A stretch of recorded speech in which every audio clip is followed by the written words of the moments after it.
นามัตถุรัตนัตยัสสะก็ถวายความนอบน้อมแด่พระรัตนตรัยกราบถวายความเคารพพระมหาเถระพระเถรานุเถระเจ้าคณะพระสังฆาธิการกราบขอโอกาสพระครูวิสิตจิตจาธรที่ปรึกษาเจ้าคณะตำบลอู่ทองเจ้าอาวาสวัดท่าพระยาจักรขอนมัสการเพื่อนสหธรรมิกพันเตอาวุโสทุกรูปและสวัสดีน้องสมณเณรเจริญพรโยมพ่อโยมแม่โยมปู่โยมย่าโยมตาโยมยายโยมลุงโยมป้าโยมน้าโยมอาญาติโยมอุบาสกอุบาสิกาผู้ฟังผู้ชมทุกท่านขณะนี้ท่านกำลังรับฟังและรับชมรายการธรรมะสำเนียงเสียงเนอดำเนินรายการสดโดยอาตมาภาพพระสรายุทธสิริสาโรพระลูกวัดท่าพระยาจักรผู้อำนวยการสถานีวิทยุกระจายเสียงเพื่อการเผยแผ่พระพุทธศาสนาคลื่นสาธุเรดิโอ FM 101 เมกะเฮิรตซ์ประเภทบริการสาธารณะซึ่งออกอากาศจากวัดท่าพระยาจักรหรือว่าวัดช่องลมบ้านท่าพระหมู่ที่12ตำบลอู่ทองอำเภออู่ทองจังหวัดสุพรรณบุรีรหัสไปรษณีย์72160หมายเลขโทรศัพท์0625959123พร้อมกันนั้นยังได้เชื่อมโยงสัญญาณไปยังสถานีวิทยุกระจายเสียงพระพุทธศาสนาในกำกับของมหาเถระสมาคมหลายคลื่นความถี่พร้อมกันและสถานีวิทยุกระจายเสียงภาคีเครือข่ายร่วมกันเผยแผ่พระพุทธศาสนาทางประเภทธุรกิจบริการสาธารณะและบริการชุมชนต้องกราบขอบพระคุณครูบาอาจารย์ผู้อำนวยการผู้บริหารสถานีทุกคลื่นความถี่ที่เมตตาเชื่อมโยงสัญญาณมาออกอากาศอย่างสถานีของท่านและอนุโมทนาบุญญาติโยมผู้อำนวยการผู้บริหารสถานีทุกคลื่นความถี่ที่ได้เอื้อเฟื้อรายการธรรมะสำเนียงเสียงเนอมาออกอากาศอย่างสถานีของท่านและถ่ายทอดไปยังสื่อออนไลน์โซเชียลมีเดีย8ช่องทางหลายแพลตฟอร์มด้วยกันทั้งของสาธุเรดิโอของอาตมาภาพของครูบาอาจารย์และศูนย์ปฏิบัติธรรมดีเมืองแมนเชสเตอร์ประเทศอังกฤษต้องขออนุโมทนาขอบบุญขอบคุณครูบาอาจารย์และยังมีแอปพลิเคชันในวิทยุออนไลน์ซึ่งโหลดมาติดตั้งรับฟังได้ทุกที่ที่มีสัญญาณอินเทอร์เน็ตชื่อแอปวิทยุพระพุทธศาสนาทั่วไทยพบกับรายการธรรมะสำเนียงเสียงเนอได้เป็นประจำทุกวันตั้งแต่เวลา 14 นาฬิกาถึงเวลา 15 นาฬิกาที่ประเทศไทยหรือเรียกว่าบ่าย 2 โมงถึงบ่าย 3 โมงพบกันวันนี้ตรงกับวันขึ้น 6 ค่ำเดือน 9 ปีมะเมียวันพุธที่ 19 สิงหาคม พุทธศักราช 2569 เจริญพรทักทายญาติโยมผู้ฟังทุกคลื่นความถี่ทุกสถานีแล้วก็ทางสื่อออนไลน์โซเชียลมีเดียที่ได้เข้ามารับชมรับฟังอนุโมทนาช่วยกันกดถูกใจกดไลค์กดแชร์กดกระดิ่งกดติดตามพิมพ์คำนมัสการทักทายผู้บรรยายว่าฟังอยู่จังหวัดไหนประเทศอะไรเมืองอะไรอย่างนี้เป็นต้นก็นำภาพคำนมัสการผู้บรรยายขึ้นหน้าจอก็ขออนุโมทนาทักทายรวมทุกท่านขออนุญาตครูบาอาจารย์ตอนนี้มีท่านผู้ฟังโทรเข้ามาโอ้โหตั้งแต่เปิดรายการเลยจะได้รับสายหน้าใหม่เพื่อมีเรื่องสำคัญเจริญพร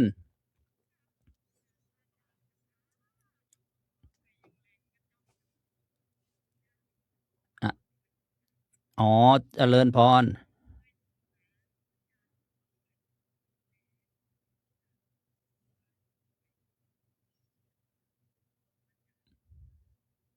โอ้ถ้าจำได้นี่ก็คงอัศจรรย์เลยโยม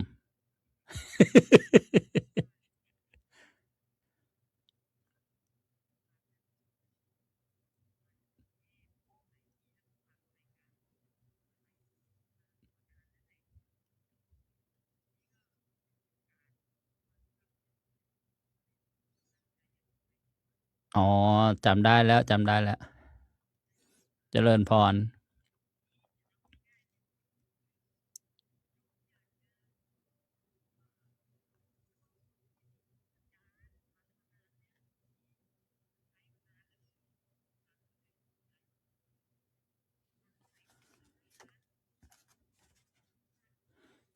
โอ้โห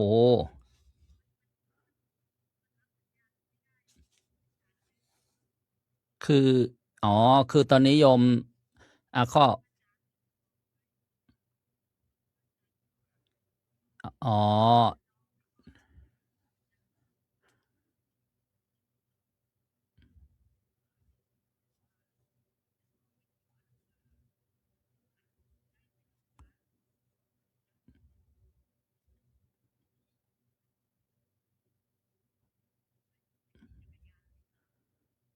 อ้าวหมายถึงว่าโยมเป็นคนเร่ร่อนหรือไง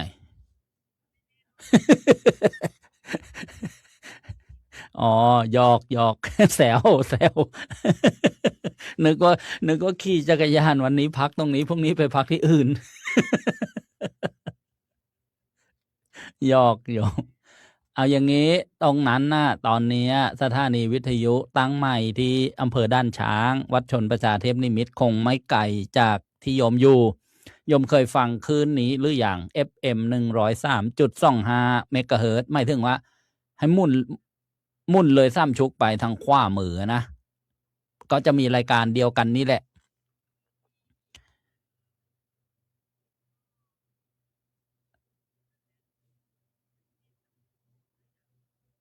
แล้วหลวงพ่อพระมหาบุญช่วยปัญญาวจิโรใช่โยม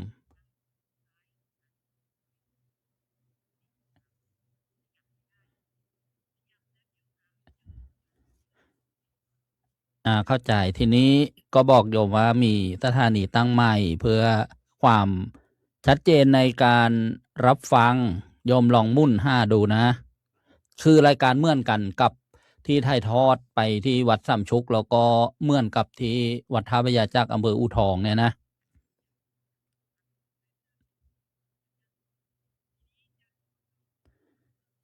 อ๋ออ๋อได้ได้เดี๋ยวตอนนี้กำลังเอ่อเอ่อตอนนี้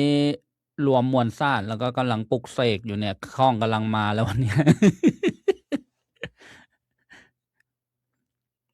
โมทนาขอชื่อที่อยู่นะนำ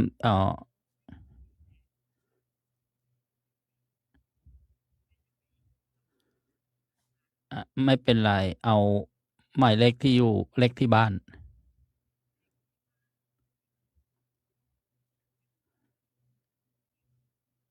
โยมอยู่ใกล้วัดอะไรที่สุดตรงนั้นอ่ะ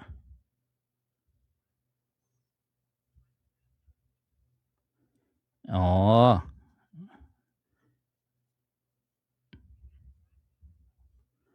เพราะว่าคืนที่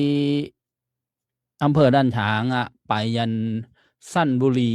นะนู้นน่ะชัยนาททางเอ่อทางสิงห์บุรีอำเภอบางระจันคือวันนั้นอาตมานั่งรถยนต์ไปนะก็ฟังได้เยอะฟังได้ไกลทั้งสี่ประจันสามชุกนะแล้วก็คืนไปเดิมบางนางบวชนะก็น่าจะรับติดอยู่นะ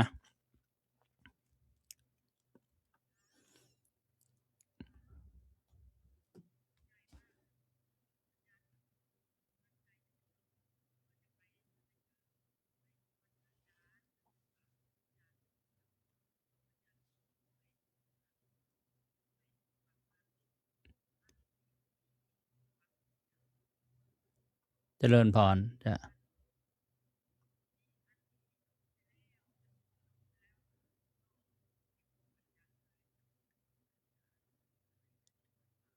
ไม่เป็นไรโยมท่านไม่ได้เอาคำสอนพระพุทธเจ้าไปด้วยศีลธรรมมันอยู่ในตัวเราอ่า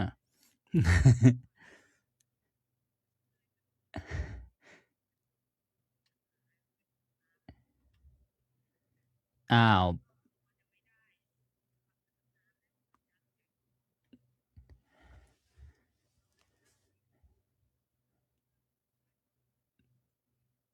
เจริญพรทราบแล้วโมทนานะเจริญพรอ่าอนุโมทนาเจริญพรสาธุสาธุดีแล้วอย่า อย่าลืมหมุ่นไปทางขวามือนะ FM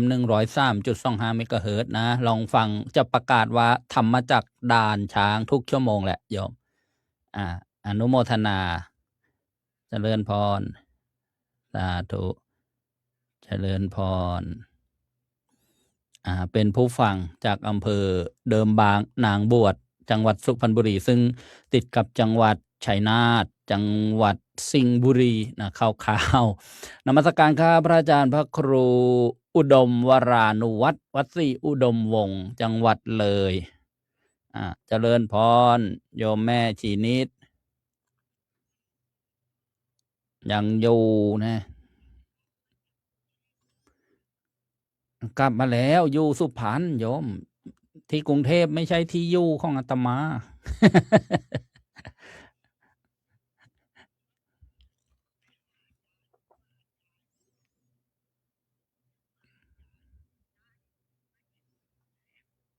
เจริญพรก็เมื่อคืนก็สนทนาธรรมกับสหรัฐอเมริกาครูบาอาจารย์ที่อยู่ต่างประเทศนะ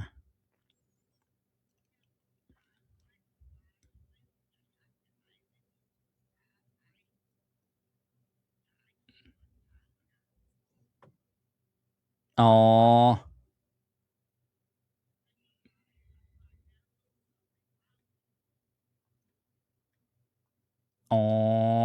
เดี๋ยวขออภัยทางแกไม่ยอมไปหาหมออาจารย์ทางระบบเสียงออนไลน์นะสลับช่องสัญญาณเสียงผิดได้ยินแล้วพอดีผู้ฟังทางสัญญาณไม่ได้ยินเสียงผู้โทรเข้ามาขออภัยสลับสัญญาณเสียงผิด ว่าพระลูกชายไม่สบายเขาเรียกพระไม่สบายเขาเรียกอาพาธนะ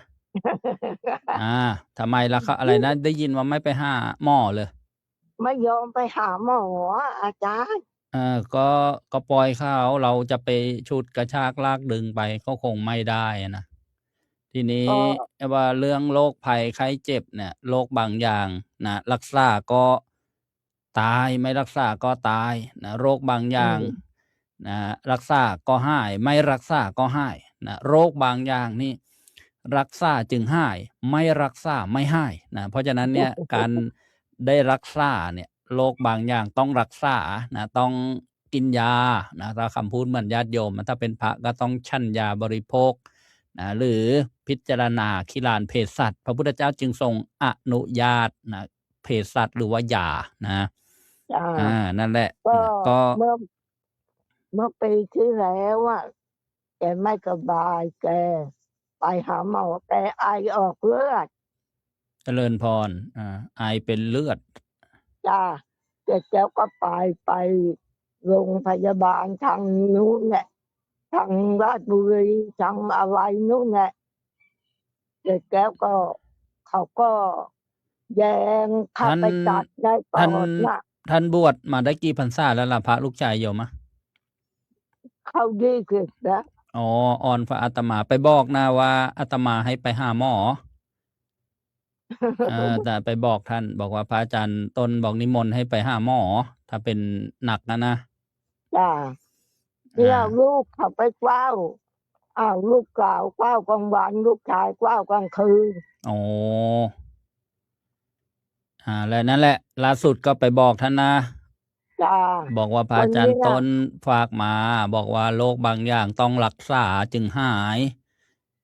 เอาร่างกายที่ยังพอรักษาได้เนี่ยมาสร้างบุญกุศลบารมีนะเจริญพรนะได้รู้เรื่องสาธุเจริญพรแม่จีนิดนี่เป็นผู้ฟังมานานจากวัดดอนยางที่อำเภอบางสะพานจังหวัดประจวบคีรีขันธ์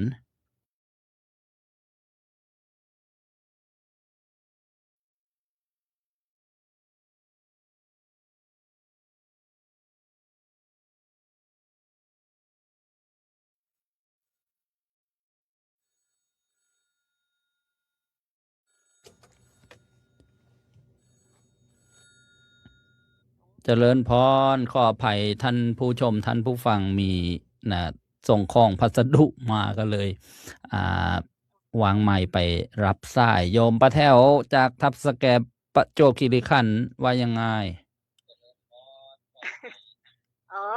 ไม่ว่าไงแล้วค่ะโยมป้าแถวไม่ได้โทรมาหลายครั้งแล้ววันนี้ก็เลยโทรหน่อยเมื่อวันซืนโยมพี่แตงอ่อนโทรถึงป้าแถว อ๋อเจริญพร ค่ะนี่ตอนนี้ก็เลยโทรมามั่ง อ๋อ ก็คิดถึง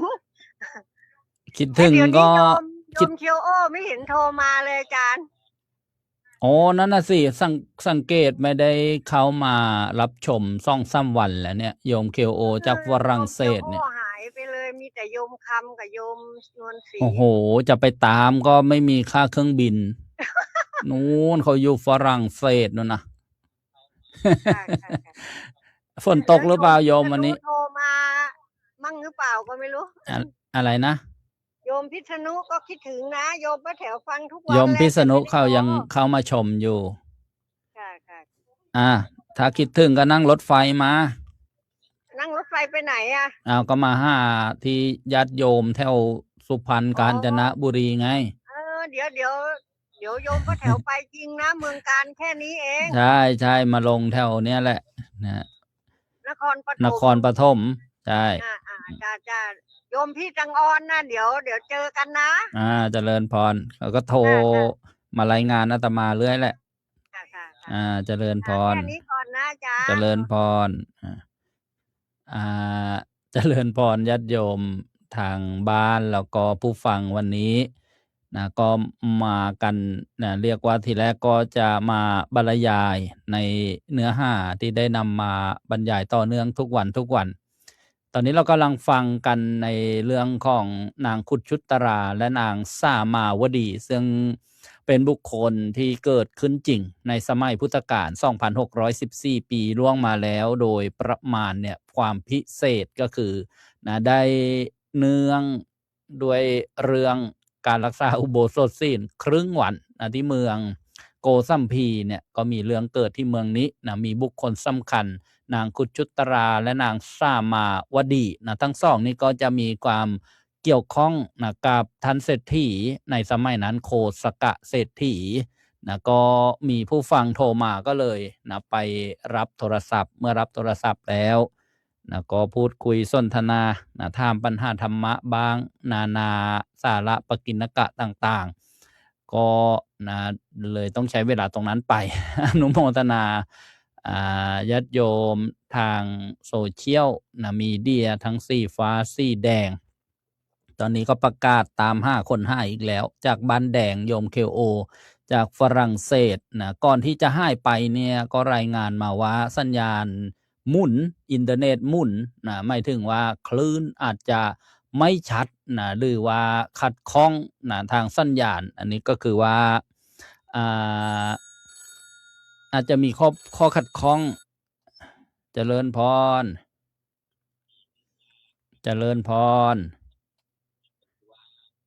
ราชการพระอาจารย์ โทรจากนายโยมโยมต้องฟังพระอาจารย์เด้อ โยมต้องฟังทางโทรศัพท์นะถ้าไปฟังทางวิทยุนะมันจะวิ่งช้าเสียงจะช้ากว่าโทรศัพท์การพืชผล ตะการพืชผลแม่สาวลูกแกะจ้าวิทยุคือเป็นตะขังเดี๋ยวพระอาจารย์ อะไรนะ โอ้ข้างไล่เลยข้างอีลี่เป็นตะขังเดี๋ยววิทยุว่าโอ้ยข้างอีลี่ ฟังประจำเด้อค่ะน้อยเด้อบ่มีอันนั้นดอกโทรมาหานี่ล่ะฟังว่าบอกพระอาจารย์ว่าฟังประจำอยู่อนุโมทนาจะเลยฟังประจำค่ะน้อยอันโอ้ยมาเป็นตอนซ่อนเด้พายุพระอาจารย์มันเป็นตะขังดีแต่ค่ะน้อยว่านี่เดี๋ยวรุ่นต่อไปนี่จะมีรูปพระพุทธเจ้าจากอินเดียแปะไปให้ด้วยเราจะได้กราบไหว้ได้สนิทใจอาตมาก็มีอะไรมาให้ญาติโยมสนใจเลยแหละนะทีนี้ญาติโยมเมื่อโทรมาแล้วก็บอกว่าให้ช่วยจดสมาชิกผู้ฟังด้วยนะเอาจริงเอาจังแล้วนะเพราะว่าเมื่อวานไปประชุม ที่กรุงเทพคณะกรรมการเผยแผ่พระพุทธศาสนาแห่งชาติที่วัดประยุรวงศ์สาวาสก็มีคณะกรรมการมาแต่ว่าอาตมานี้ไปในส่วนเกี่ยวกับวิทยุกระจายเสียงในที่ประชุมเราก็มีถามว่ายังมีผู้ฟังอยู่หรือแล้วคุ้มค่าอย่างไรในการทำสถานีวิทยุกระจายเสียงอันนี้แหละที่เคยเกริ่นกับญาติโยมผู้ฟังไว้มีความจำเป็นที่จะต้องตรวจเช็คผู้ฟังแต่ละพื้นที่มากน้อยเพียงใดได้ประโยชน์เพียงไรเพื่อให้มีข้อมูลให้กับคณะกรรมการพระผู้ใหญ่แล้วก็ญาติโยมจะได้รับรู้รับทราบแล้วก็ช่วยงานบริหารกิจการพระพุทธศาสนาของเราให้เจริญรุ่งเรืองยิ่งขึ้นไปเพราะฉะนั้นโยมที่อาตมาได้บอกไว้ช่วยจดด้วยคนหนึ่งที่โทรศัพท์เป็นเนี่ยก็ช่วยจดบ้านเหนือบ้านใต้มีใครฟังบ้างเอาตามความสัตย์ความจริงแล้วก็เห็นร่วมกันว่ามีประโยชน์อย่างไรจดบันทึกไว้จะได้มีข้อมูลต่อไปก็จะมีข้อมูลระดับจังหวัดระดับอำเภอระดับตำบลระดับหมู่บ้านเนี่ยเรียกว่าซึ่งความแตกต่างของสถานีวิทยุนี้ไม่เห็นผู้ชมผู้ฟังเหมือนทางโซเชียลมีเดียในโทรศัพท์สมัยใหม่เห็นได้ว่าเข้ามากี่คนกี่พันคนกี่หมื่นคนดูกันกี่ครั้งอย่างนี้เป็นต้นแล้วก็ต่อไปก็ต้องมีข้อมูลด้วยคนหนึ่งนี่ฟังวันละกี่ชั่วโมงชอบรายการไหนมากที่สุดอย่างนี้เป็นต้นนะอนุโมทนาโยมแม่สาวช่วยกันเด้อจ้าพอเข้าใจเนาะจ้าเจริญพรสาธุโยมแม่สาวลูกแกะจากอำเภอตรการพืชผลจังหวัดอุบลราชธานีรับฟังจากวัดพิษโสภารามอำเภอเขมราช FM 102.75 เมกะเฮิรตซ์แล้วก็ที่วัดป่าชุมชนฟ้าห้วนอำเภอ4เมืองใหม่ FM 88.75 เมกะเฮิรตซ์นี่ก็เป็นบรรยากาศเป็นกันเองนะญาติโยมวันนี้ก็เมื่อวานไปประชุมมาเรื่องเผยแผ่พระพุทธศาสนาได้นำเรียนในที่ประชุมเรื่องการทำงานสถานีวิทยุกระจายเสียงพระพุทธศาสนาแล้วก็ผลงานแล้วก็ข้อขัดข้องต่างๆที่ปัจจุบันบางสถานีไม่ได้ออกอากาศเจริญพรโยมแม่น้อยจากนมัสการอำเภอตรการพืชผลอุบลเช่นเดียวกันโอ้ยฝนตกเบิดมื้ออาจารย์นี่เห็นข่าวลงว่าน้ำท่วมด้วยที่ติดแม่น้ำโขงสิแม่นทั้งเมืองหั่นล่ะขน้อยทั้งอำเภอวารินทั้งเมืองอุบลไปโค้งเกียมมันน้ำขึ้นน้ำเหนือลงมาด้วยใช่ไหมแม่นบ้านจะทั้งเหนือหุ่นแหละเลินพรทั้งบ้านขน้อยนี่มันสูงอยู่บ่ท่วมดอกไกลโค้งเติบอยู่30-40 โลอยู่แต่ทางเขมราชนั่นน่ะเห็นที่อยู่ใกล้ๆแม่น้ำโขงนั้นท่วมแม่นพระครูเกษมเพิ่นก็ว่าท่วมคือกันน่ะขน้อยก็ฟังอยู่มื้อเช้าวันนี้ท่านไปงานศพพระแม่นงานศพพระมื้อนี้เจริญพรฟังหลายอยู่ได้ขน้อยบ้านนี่นั่นแหละคำว่าฟังหลายเนี่ยไม่รู้ว่าหลายจักใดเท่าใด1 2 3 4นับจังสั่นบ่ขน้อย5 คน 6 คน 7 คน 8 คนอะไรอย่างเงี้ยมากน้อยเท่าใดที่หลักๆนี่2กับยายนี่แล้วต้องอย่างนี้ต้องบอกกับพระอาจารย์ก็ลองแจกวิทยุดูสิฟังไล่ไม่ไล่โอ้ยรับรองคันรถ10 ล้อไม่พอแจกบ่ไม่ใหญ่นึงหันเล่าก็ตาบอด93 ปีล่ะโอ้ยแต่ว่าละย่างเหินได้แล้วไปบ่ได้มีใหญ่จานออกหันเราบ่มีวิทยุฟังแต่ว่าเรามักธรรมะธรรมโมจะได้นั่นแหละถ้าแบบนี้จดไว้เดี๋ยวก็มาขอได้มีผู้ใจบุญเขาสร้างไว้นะถ้าเจอไปหาเราอยู่ดอกถ้าเจอคนแบบนี้เรามาขอมาขอได้นะพี่ตนเราคนธรรมะธรรมโมคือกันมีใหญ่93 ปีเราก็เหมือนได้ให้ธรรมะแสงสว่างภายในคือแสงสว่างทางปัญญานะ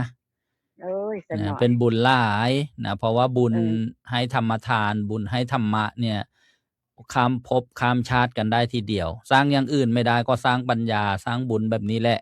เลยยามเขาวัดเขาว่ากันหน่อยก็ชวนหมู่ชวนลูกชวนหลานเข้าประจำได้กันหน่อยดีแล้วไปทำวัดยามมื้อแลงดีแล้วอนุโมทนาสาธุบอกโยมแม่ที่ใกล้เคียวิทยุหล่นนันทาสักข่าวเด้อเมื่อวานแล้วก็ถามอยู่โอ้ย เพิ่นบ้านนี่ละอาทิตย์นี้ละอาจารย์อาทิตย์นี้แหละแม่นทาสักข่าวเด้อ มื้ออื่นก็สิเฮ็ดกันบักเบงเข้าวัดมื้อกันไปนอนวัดพรุ่งนี้วันโกนพรุ่งนี้วันโกนมะรืนวันพระแล้ววันพระที่จะถึงเนี่ยวันศุกร์เป็นวันพระบักเบงนะเฮ็ดทั้งบักเบงเข้าไปบูชาเทื่อละ6 อันคุศีลนะกันหน่อยดีแล้วอนุโมทนาแล้วกันหน่อยเฮ็ดผู้เดียวหั่นล่ะเบิดเขาเจ้าเฮ็ดบ่เป็นเฮ็ดพอขอบพอควรก็มีแต่กันหน่อยนั่นล่ะเฮ็ดโมทนาแล้วก็นี่แหละเฮ็ดบ่เป็นก็สอนนะสอนไปสอนเด็กน้อยลูกหลานอยู่นี่ดีหลายสืบทอดให้เยาวชนคนรุ่นหลังได้สืบสานไว้หอยปู่ย่าตายายอย่าให้ขาดศูนย์นะจำศาสตร์จำจนเจ็บผิดเจ็บไร้เฮ็ดหยังนี่ขน่อยเฮ็ดเป็นเบิดเด้อบ่มีให้ลูกหลานมาเฮ็ดนำว่าบ่มีไผมารับวิชาอย่าเพิ่งตายนี่เด้อจักแล้วขน่อยจักได้70แล้วต้องสืบทอดทายาทก่อนลูกก็บ่เอานำโอ้ยว่าลูกสาวมี2ลูกสาว2คนเขาบ่นำจักคนเขาดูเป็นของโบราณไปแล้วแม่นแต่ว่าเครื่องจำหวายจำได้ยันขน่อยมีเบิดมีหลามีอิ่วมีหมดตัวอย่างนั่นแหละพยายามไว้ถึงแม้โลกมันจะเจริญแต่วันใดวันหนึ่งถ้ามันมีเหตุนะขัดข้องไปจะทำผ้าไส้เองก็ไม่เป็นซะแล้วมันขาดหายไปแล้วจะก่อฟืนหุงข้าวเตาไฟลืมเบิดไม่มีร้านมาขายมาซื้อเขาอาจจะอยู่ยากอย่างเงี้ยขน่อยก็ใส่เฟื่อนอยู่ได้แก๊สมีอยู่ขน่อยใส่บ่เป็นย่านขน่อยบ่ใส่ยาเกียคนรุ่นใหม่น่ะสิถ้าเกิดว่ามันขัดข้องอะไรขึ้นมาแล้วจะดำรงชีวิตกันอย่างไรใช่ไหมล่ะพอเกิดมาเขาก็มีสำเร็จรูปมาหมดแล้วคนสมัยนี้อะไรก็สำเร็จรูปหมดโมทนาเด้ออยู่หมันควรเงินเด้อโมทนาเมื่อคืนขน่อยฟังอันเทศอันนั้น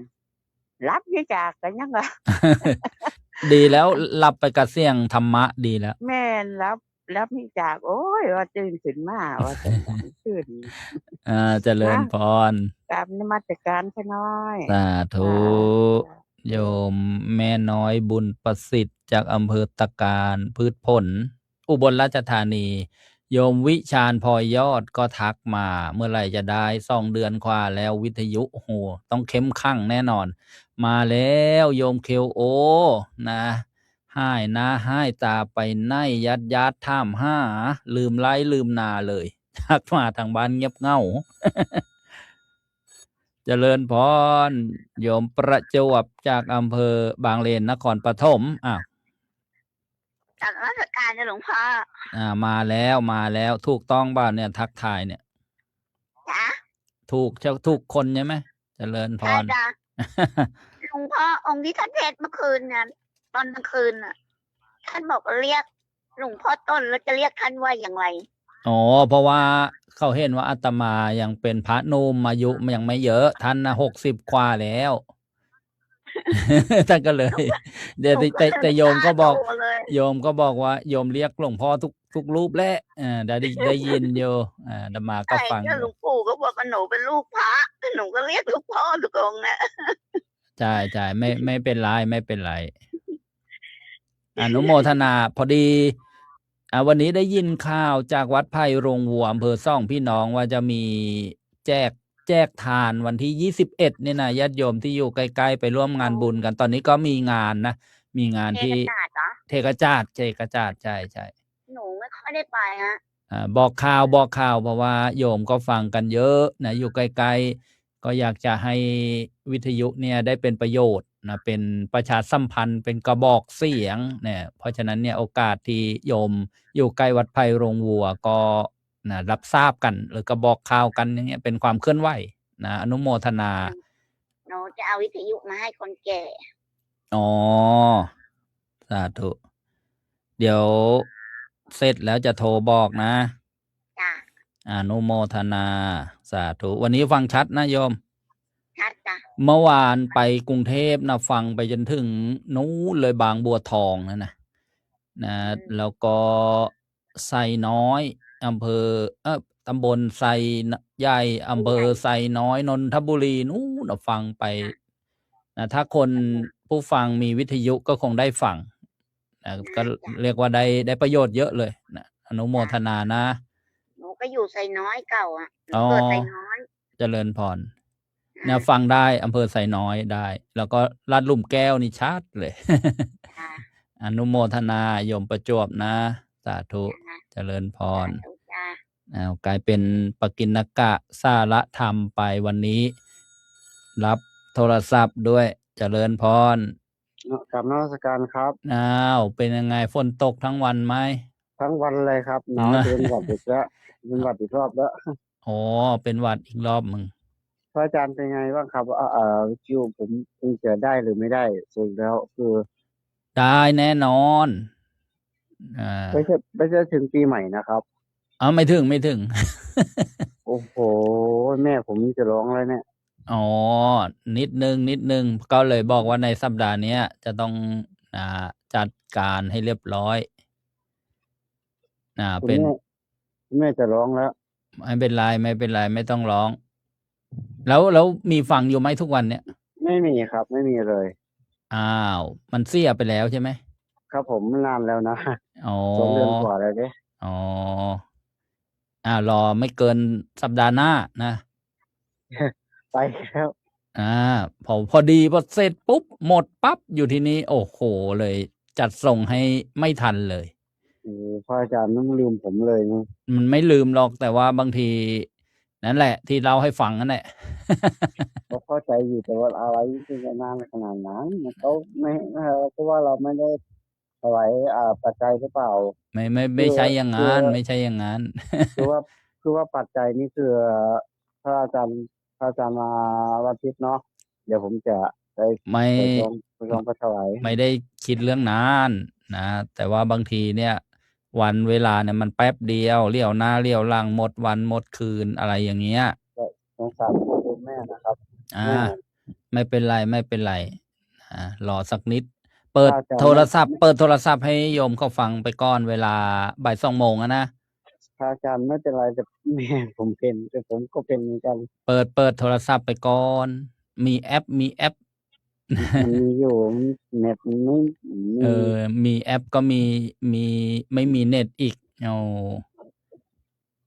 การเติมรู้เรื่องนะเจริญพรนี่ก็เป็นผู้ฟังจากอุบลราชธานีเจริญพรโยมเคโอจากฝรั่งเศสให้ไปบอกว่าไม่มีอินเทอร์เน็ตนะกำลังจะไปหาเน็ตชาวบ้านอยู่เจริญพรมาตรการจ้าโทรจากที่ไหนโยมพนมทวนจ้าพนมทวนอยู่ตำบลอะไรโยมอยู่ตำบลลางหวายตำบลลางหวายมีพนมทวนกาญจนบุรีตอนนี้ออกอากาศแล้วมีสิ่งใดพูดคุยได้จะข้อเช้าวิทยุโยมอยู่ใกล้ดอนมะข้ามป่ะหรืออยู่ไกลกันไกลจ้าอยู่นี้เลยอยู่ใน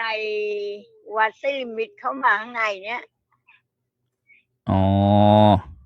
ชื่ออะไรโยมชื่อโยมพูนจ้าชื่อเต็มชื่อจริงชื่อจริงเลยที่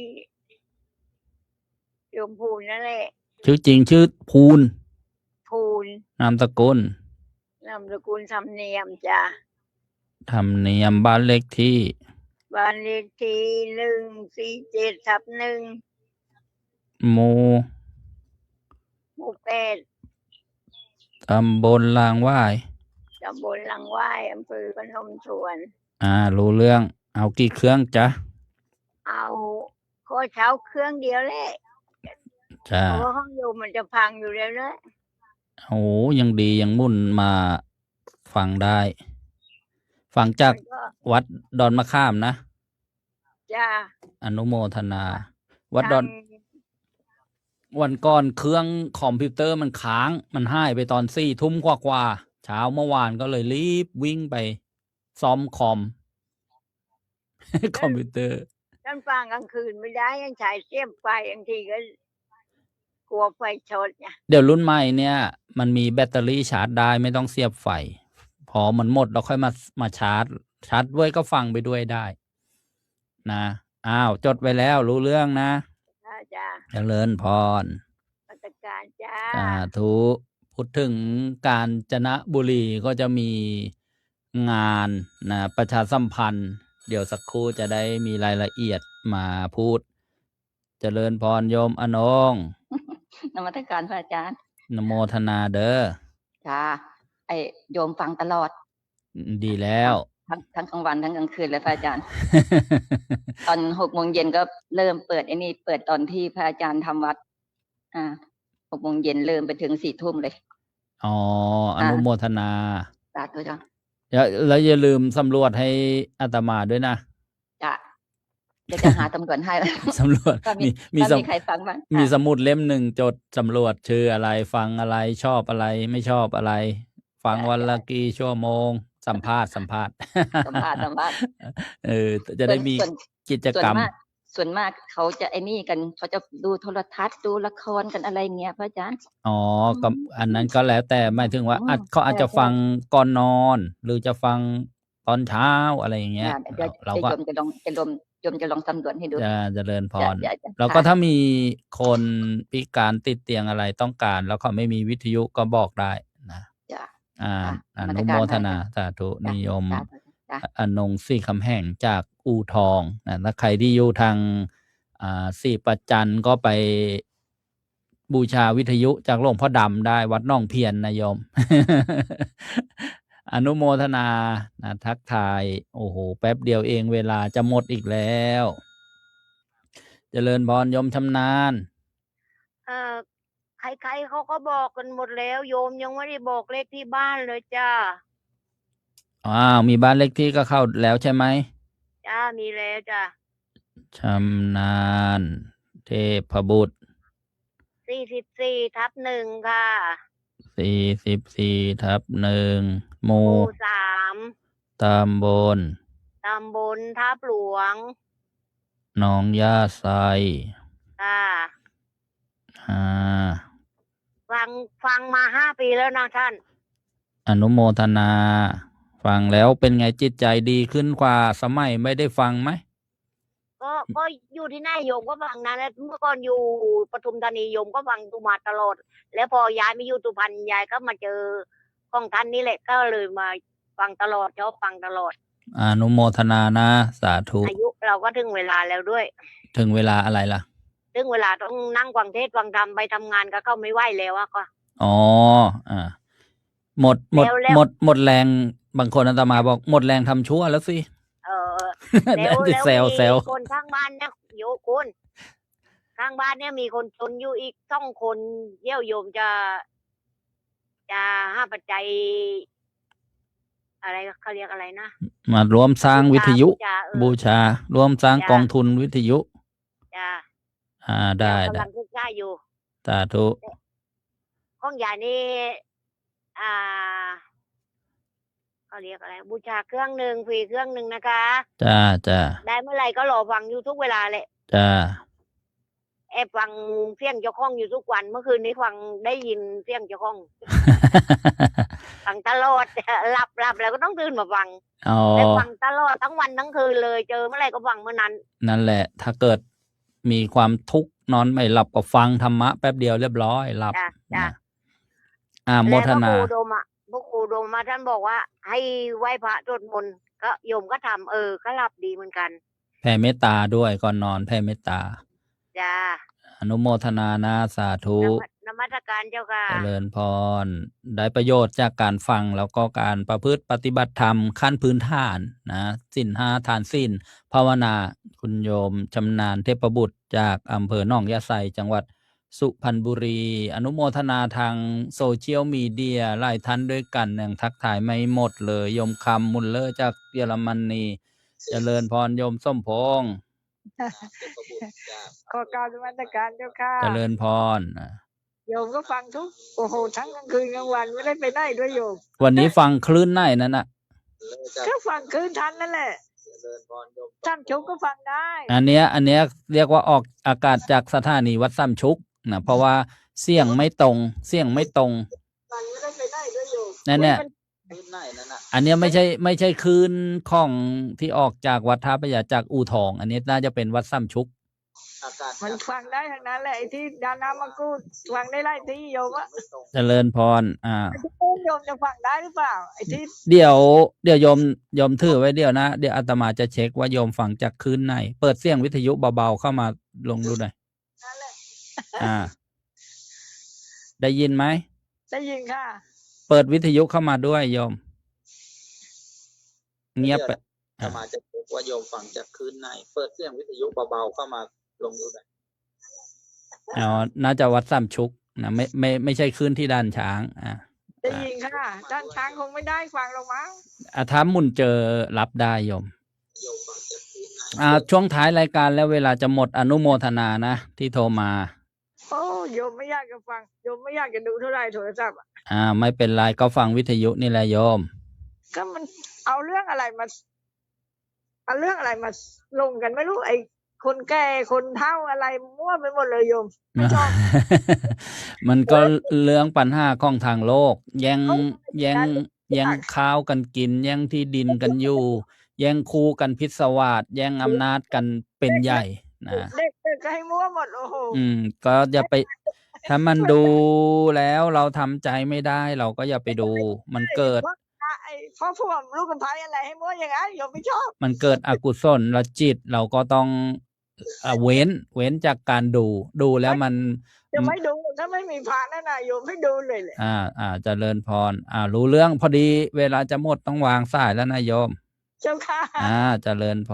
รอันนี้โยมส้มพงษ์จากอำเภอเมืองสุพรรณบุรีช่วงท้ายจะอนุโมทนาญาติโยมที่เข้ามารับชมรับฟังทางออนไลน์โซเชียลมีเดียอยู่ที่ไหนกันบ้างมีใครมาฟังกันบ้างค่ำคืนวันนี้อย่าลืมติดตามรับชมรับฟังรายการเสียงธรรมจากสมัชชาส่งไทยในสหรัฐอเมริกาเวลาที่ประเทศไทย 20 นาฬิกาเป็นต้นไปหรือว่า 2 ทุ่มนะที่สหรัฐอเมริกาเช้าตรู่ที่แคลิฟอร์เนียแล้วก็ 9 นาฬิกาที่รัฐนิวยอร์กคือประเทศสหรัฐเนี่ยประเทศเขากว้างใหญ่ไพศาลโยมเวลาแต่ละรัฐเนี่ยเหมือนประเทศใดก็แต่ละจังหวัดไม่เท่ากันนะไม่เท่ากันนะโยมแล้วก็ที่อังกฤษนะเวลา 13 นาฬิกาบิดเบนออสเตรเลีย 23 นาฬิกาวันนี้หัวข้อสนทนาธรรมจะอยู่ร่วมกันอย่างไรนะให้สันติในสังคมพหุวัฒนธรรมคือสังคมที่หลากหลายมีหลายเชื้อชาตินะหลายศาสนาหลายความคิดความเชื่อจะอยู่กันอย่างไรให้สงบสุขสันติอันนี้ก็เป็นหัวข้อสนทนาธรรมค่ำคืนวันนี้เมื่อสักครู่บอกว่าจะประชาสัมพันธ์ข่าวสารงานบุญที่จังหวัดกาญจนบุรีไปกันที่วัดสันติคีรีนะตะลุงใต้นะจะมีงานวัดสันติคีรีหรือวัดตะลุงใต้นี่อยู่ตำบลดอนสแลบอำเภอห้วยกระเจ้าจังหวัดกาญจนบุรีจะมีงานฉลองครบรอบ10 ปีโครงการวันศุกร์เราเข้าวัดสวดมนต์กันนี่ชื่อโครงการท่านทำมา10 ปีแล้วนะญาติโยมซึ่งจะจัดในวันศุกร์ที่4 กันยายน 2569 นี้เริ่มตั้งแต่เวลา 16 นาฬิกาเป็นต้นไปมีกิจกรรมมีการรับใบเกียรติบัตรแล้วก็สวดมนต์ให้พระฟังโครงการท่านเจ้าคุณวีระนะบอกว่ามีการสวดมนต์ให้พระฟังด้วยนะจัดที่หอวิปัสสนากรรมฐานวัดสันติคีรีตะลุงเหนือขอไปตะลุงใต้ติดต่อสอบถามข้อมูลเพิ่มเติมที่หมายเลขโทรศัพท์0819812962แล้วก็มีช่องทางโซเชียลมีเดียบ้านฟ้าชื่อภาษาไทยมหาวีโรภิกขุการนะท่านเจ้าคุณวีระนั่นเองแล้วก็จะมีงานประชุมพระนวกะ ผู้บวชใหม่ในพรรษาของคณะสงฆ์อำเภอพนมทวนและอำเภอห้วยกระเจ้าณวัดสันติคีรีเช่นเดียวกันวัดตะลุงใต้ตำบลดอนสแลบอำเภอห้วยกระเจ้าจังหวัดกาญจนบุรีพระจะมาร่วมประชุมในวันนั้นประมาณ200กว่ารูปนะมีฉันภัตตาหารเพลน้ำปานะโยมไปนะร่วมบุญกันได้ซึ่งจะจัดในวันอาทิตย์ที่6กันยายน2569นี้นะญาติโยมจดเบอร์โทรไว้ 0819812962 เดี๋ยวจะได้ทำประชาสัมพันธ์เขาเรียกว่าสปอร์ตออกทางคลื่นสถานีวิทยุธรรมจักรดอนตาเพชรแล้วก็อู่ทองอย่างนี้จะได้ทราบข่าวสารข้อมูลนี่ก็เรียกว่าเป็นกระบอกเสียงของงานพระพุทธศาสนาโยมก็จะได้บุญนะพระก็ได้รับการอุปถัมภ์นะศาสนาของเราก็จะได้เจริญรุ่งเรืองยิ่งขึ้นไปนะสังคมของเราก็จะได้นะประสบความสุขความเจริญเราก็จะได้ไม่หวาดระแวงอย่างนี้ก็เป็นจุดมุ่งหมายนะเป้าประสงค์ที่ต้องการและช่วงท้ายอนุโมทนาทันทีจะโทรศัพท์นะธุระอะไรจบรายการก็โทรมาได้0625991123แล้วก็มีข้อความถามมาทางบ้านเขียวหรือว่าหลายเกี่ยวกับปัญหาธรรมะโยมก็มีคำถามว่ามีโยมเข้าไปนะซื้อเลขซื้อหวยแล้วก็ถูกนะแล้วก็ส่วนหนึ่งก็มีศรัทธาจะไปทำบุญพระท่านไม่รับบอกว่าเป็นเงินสกปรกอย่างนี้นะจะทำยังไงหมายความว่าอย่างไรนะก็เลยถามว่าจริงไหมที่ว่าเงินสกปรกทำแล้วไม่ได้บุญนะจะตอบอย่างไรอย่างนี้ก็ต้องตอบว่าต้องแยกกันนะทำถูกเลขถูกเบอร์เนี่ยเป็นบาปขั้นไหนนะเป็นบาปผิดศีล5ไหมนะอย่างเงี้ยญาติโยมเป็นอะไรล่ะอบายมุขปากทางแห่งความเสื่อมก็คงต้องแยกกันนะส่วนที่บอกว่าเป็นเงินสกปรกอย่างไรนะมันถึงขั้นที่ไปทำผิดศีล5ให้ได้มาซึ่งเงินนั้นหรือเปล่าอย่างเงี้ยเป็นข้อพิจารณาข้อไข้ครวญนะแล้วก็ส่วนที่มีเจตนาเป็นบุญจะได้ถวายทานทำบุญเนี่ยนะแล้วเป็นยังไงจะได้บุญไหมนะก็นึกถึงในเรื่องของนะพระในสมัยพุทธกาลรูปหนึ่งท่านอาพาธก็คือป่วยแล้วพระพุทธเจ้าไปโปรดนะสรุปว่าพระนั้นก็ได้ฟังธรรมได้บรรลุธรรมก่อนมรณภาพทีนี้อดีตของพระภิกษุรูปนี้เคยเกิดเป็นนายพรานนี่ก็เข้าป่าล่าสัตว์ใช่ไหมแล้วก็นะยิงนกนะได้นกมานะเนี่ยเรียกว่าขนาดเขาทำปาณาติบาตนะเขาก็กำลังปิ้งนกอยู่แล้วมีพระปัจเจกพุทธเจ้ามาบิณฑบาตนะเขาเกิดจิตเลื่อมใสใจศรัทธาได้ถวายนกปิ้งนั่นแหละแล้วก็ตั้งความปรารถนาขอให้ได้รู้ธรรมเห็นธรรมนี่เห็นไหมพ้นบุญนะพ้นบุญทำให้ได้สุดท้ายได้มา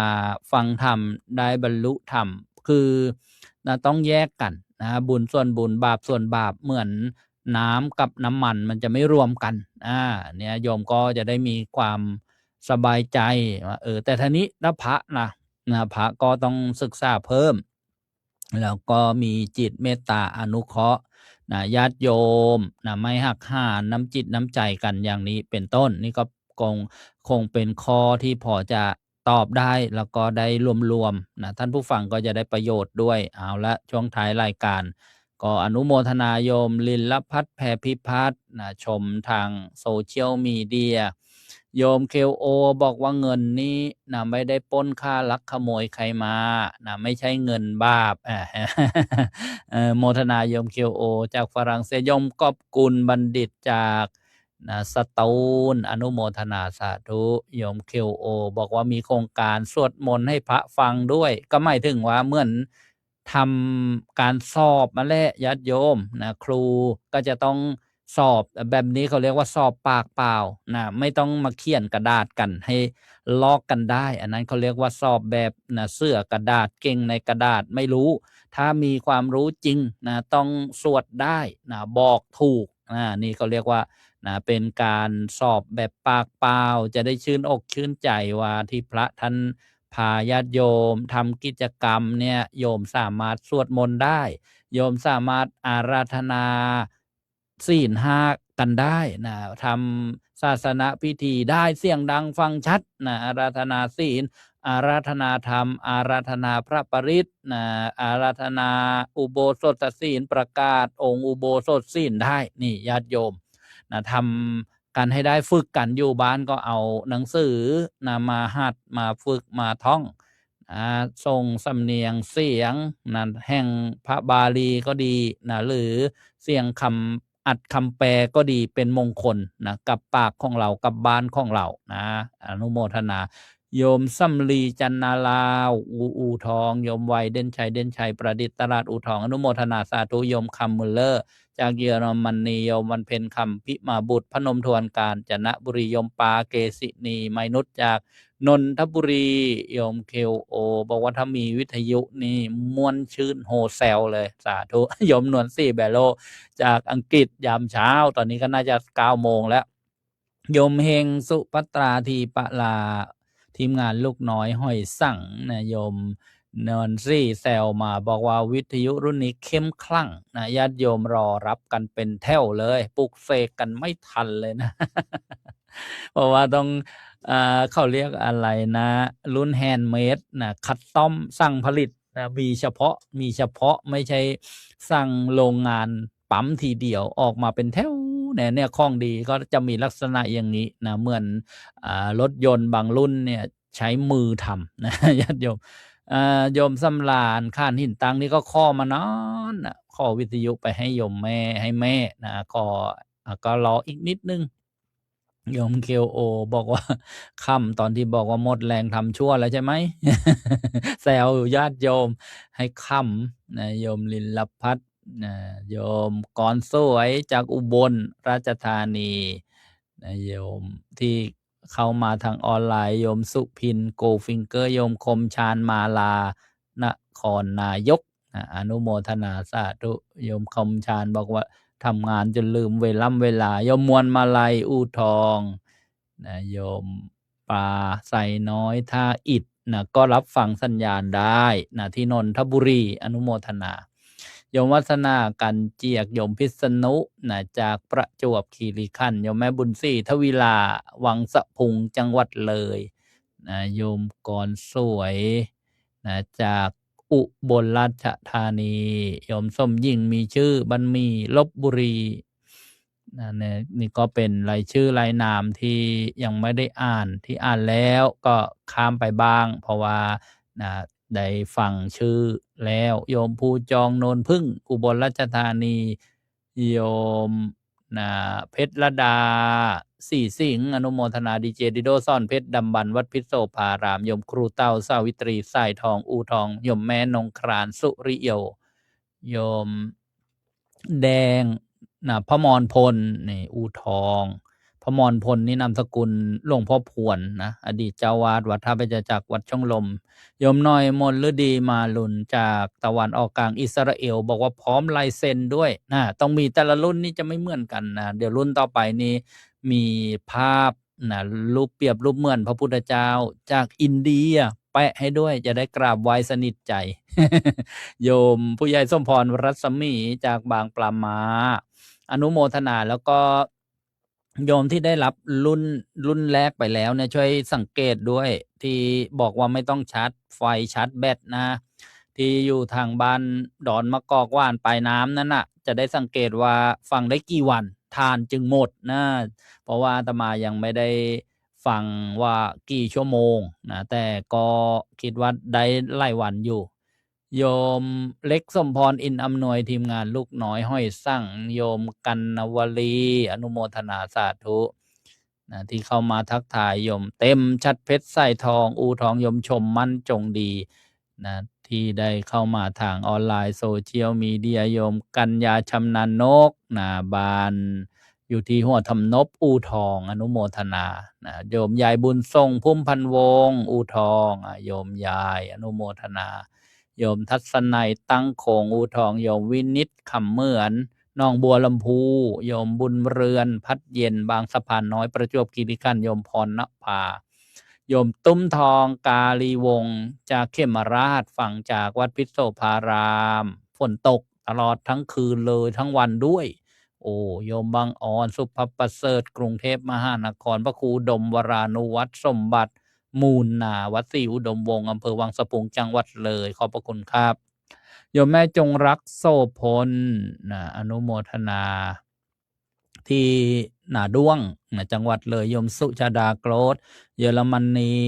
อนุโมทนาสาธุอนุโมทนาโยมปลาแจ้งมาตอนเริ่มรายการว่าไม่ได้ยินเสียงคนที่โทรมาพอดีสับสัญญาณเสียงไม่ถูก สับสัญญาณเสียงไม่ถูกคือเวลาไปทำงานข้างนอกเช่นเมื่อวานไปประชุมมาเนี่ยการที่จะกำหนดจดจำระบบที่มีหลายระบบบางทีก็บกพร่องไปนะถ้าได้อยู่ทุกวันไม่ไปข้างนอกบ้างเนี่ยก็จะไม่ค่อยผิดพลาดอะไรนี่ก็เป็นบรรยากาศสดๆโยมม่วยบัวแย้มอนุโมทนาโยมพินทิพย์เด่นชัยประดิษฐ์ตลาดอูทองปีเตอร์นาคนามบ้านแดงจากเยอรมนีมัตสีศรีสยามจากจังหวัดสระแก้วนะโยมดอกกฐินจันชัยศรีอนุโมทนาโยมพยาวังกุมอูทองที่เข้ามาทางโซเชียลโยมขวัญใจชาวส่วนอูทองโยมประนอมสิขรินวรานนท์ภูเรือจังหวัดเลยโยมเชิดจงจิตกลางโคราชอนุโมทนาโยมเฉลียงเสือกคำอูทองโยมนิ่งน้องปันปันวังน้ำเย็นบางปาม้าอูทองโยมฉลวยชมศรีฟังทางวิทยุอูทองโยมสิริพรโพสีทองอนุโมทนา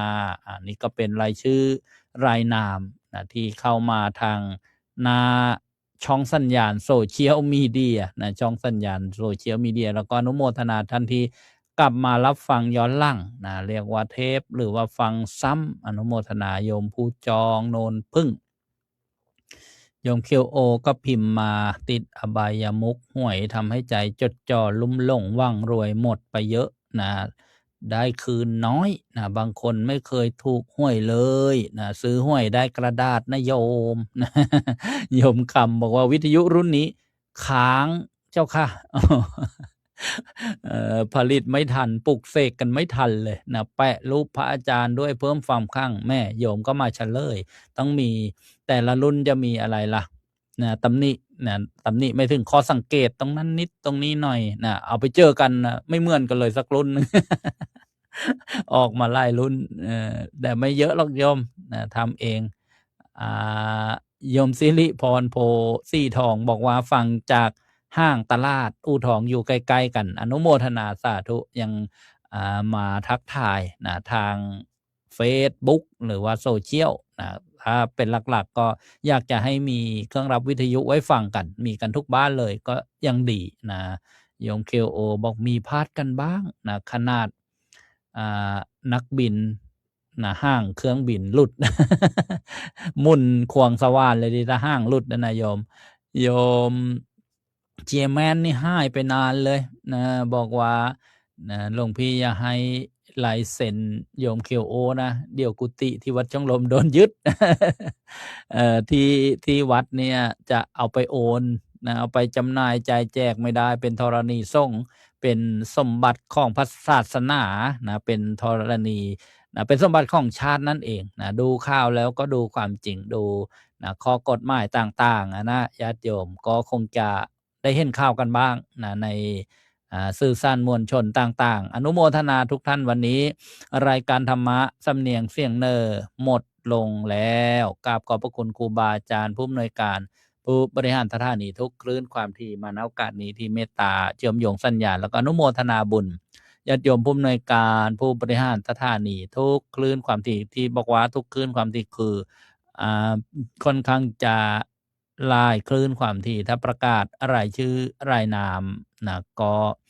ได้บุญร่วมกันในการเผยแผ่ธรรมทานข่าวประชาสัมพันธ์ยังไม่หมดโยมขออภัยที่จะ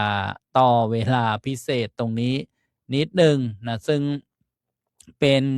งานบุญงานด่วนอีกบุญหนึ่งที่จะเกิดขึ้นเร็วๆนี้จะมีงาน บุญอะไรเดี๋ยวจะได้นำภาพขึ้นสู่หน้าจอนะเป็นงานบุญจริงๆงานบุญที่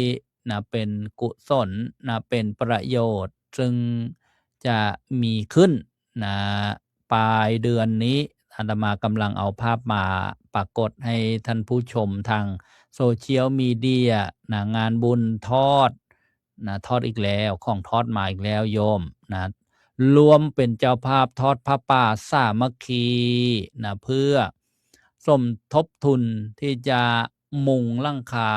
ตึกอำนวยการวิทยาลัยสงฆ์อุทัยธานีมหาวิทยาลัยมหาจุฬาลงกรณราชวิทยาลัยและรวมทอดผ้าป่าเข้ากองทุนคณะสงฆ์อำเภอบ้านไร่จังหวัดอุทัยธานีงานจะมีขึ้นในวันศุกร์ที่28สิงหาคมพุทธศักราช2569ณวัดเข้าวงตำบลบ้านไร่อำเภอบ้านไร่จังหวัดอุทัยธานีเวลา 12:30 นาทีหรือว่าเที่ยงครึ่งรับฟังพระธรรมเทศนาจากพระมหาบุญช่วยปัญญาวชิโรวัดวิปัสสนาดงเย็นอู่ทองสุพรรณบุรีกับอาตมาภาพพระอาจารย์สรายุทธสิริสาโรวัฒนประหยัดจักรอู่ทองสุพรรณบุรีเวลา 14 นาฬิกาพิธี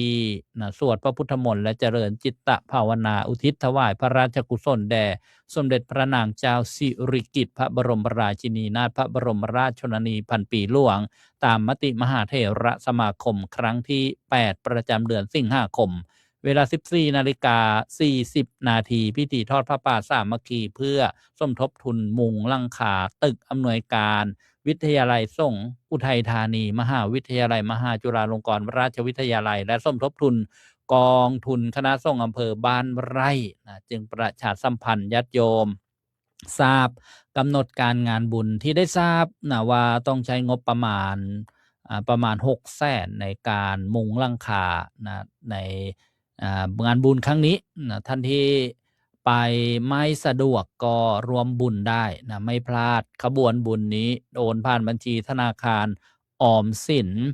เลขที่บัญชี02046787652ชื่อบัญชีกองทุนคณะสงฆ์อำเภอบ้านไร่นะแล้วก็มี QR Code นะสแกนนะร่วมบุญร่วมทุนแล้วก็ส่งข้อมูลมาทางอาตมาภาพก็ได้นะแต่ว่าให้โอนเข้าไปที่ธนาคารที่ประชาสัมพันธ์ดังกล่าวมานะส่งข้อมูลเพื่อมาอนุโมทนาญาติโยมที่อยู่อู่ทองแล้วก็ใกล้เคียงก็ขอเชิญเจริญพรไปร่วมฟังเทศน์ฟังธรรมกันในวันนั้นเป็นวันพระใหญ่ด้วยนะญาติโยมเป็นวันพระใหญ่นะก็จะจัดรถบัสนะรถทัวร์นำศรัทธาญาติโยมไปนะเรียกว่าไปเช้าเย็นกลับไปเช้าเย็นกลับนะก็เตรียมที่จะได้จับจองนะสำรองที่นั่งนะค่ารถก็คงจะไม่สูงนะเพราะว่าไปวันเดียวงานวันเดียวทำบุญฟังเทศน์ฟังธรรมกันนะแล้วก็กลับมาเย็นๆนะตอนเย็นๆนะแล้วก็โอกาสวาระต่อไปจะได้มีสปอตนะประชาสัมพันธ์นะเป็นระยะอนุโมทนาวันนี้ล่วงเลยมาก็ขอนะอภัยครูบาอาจารย์อีกครั้งหนึ่งนะเห็นที่จะต้องจบรายการจริงๆแล้วนะญาติโยมขออานิสงส์ผลบุญนี้นะเป็นปัจจัยให้ทุกท่านนะมีความสุขความเจริญยิ่งขึ้นไปนะได้ศึกษาธรรมะและประพฤติปฏิบัติธรรมนำตนในพ้นทุกข์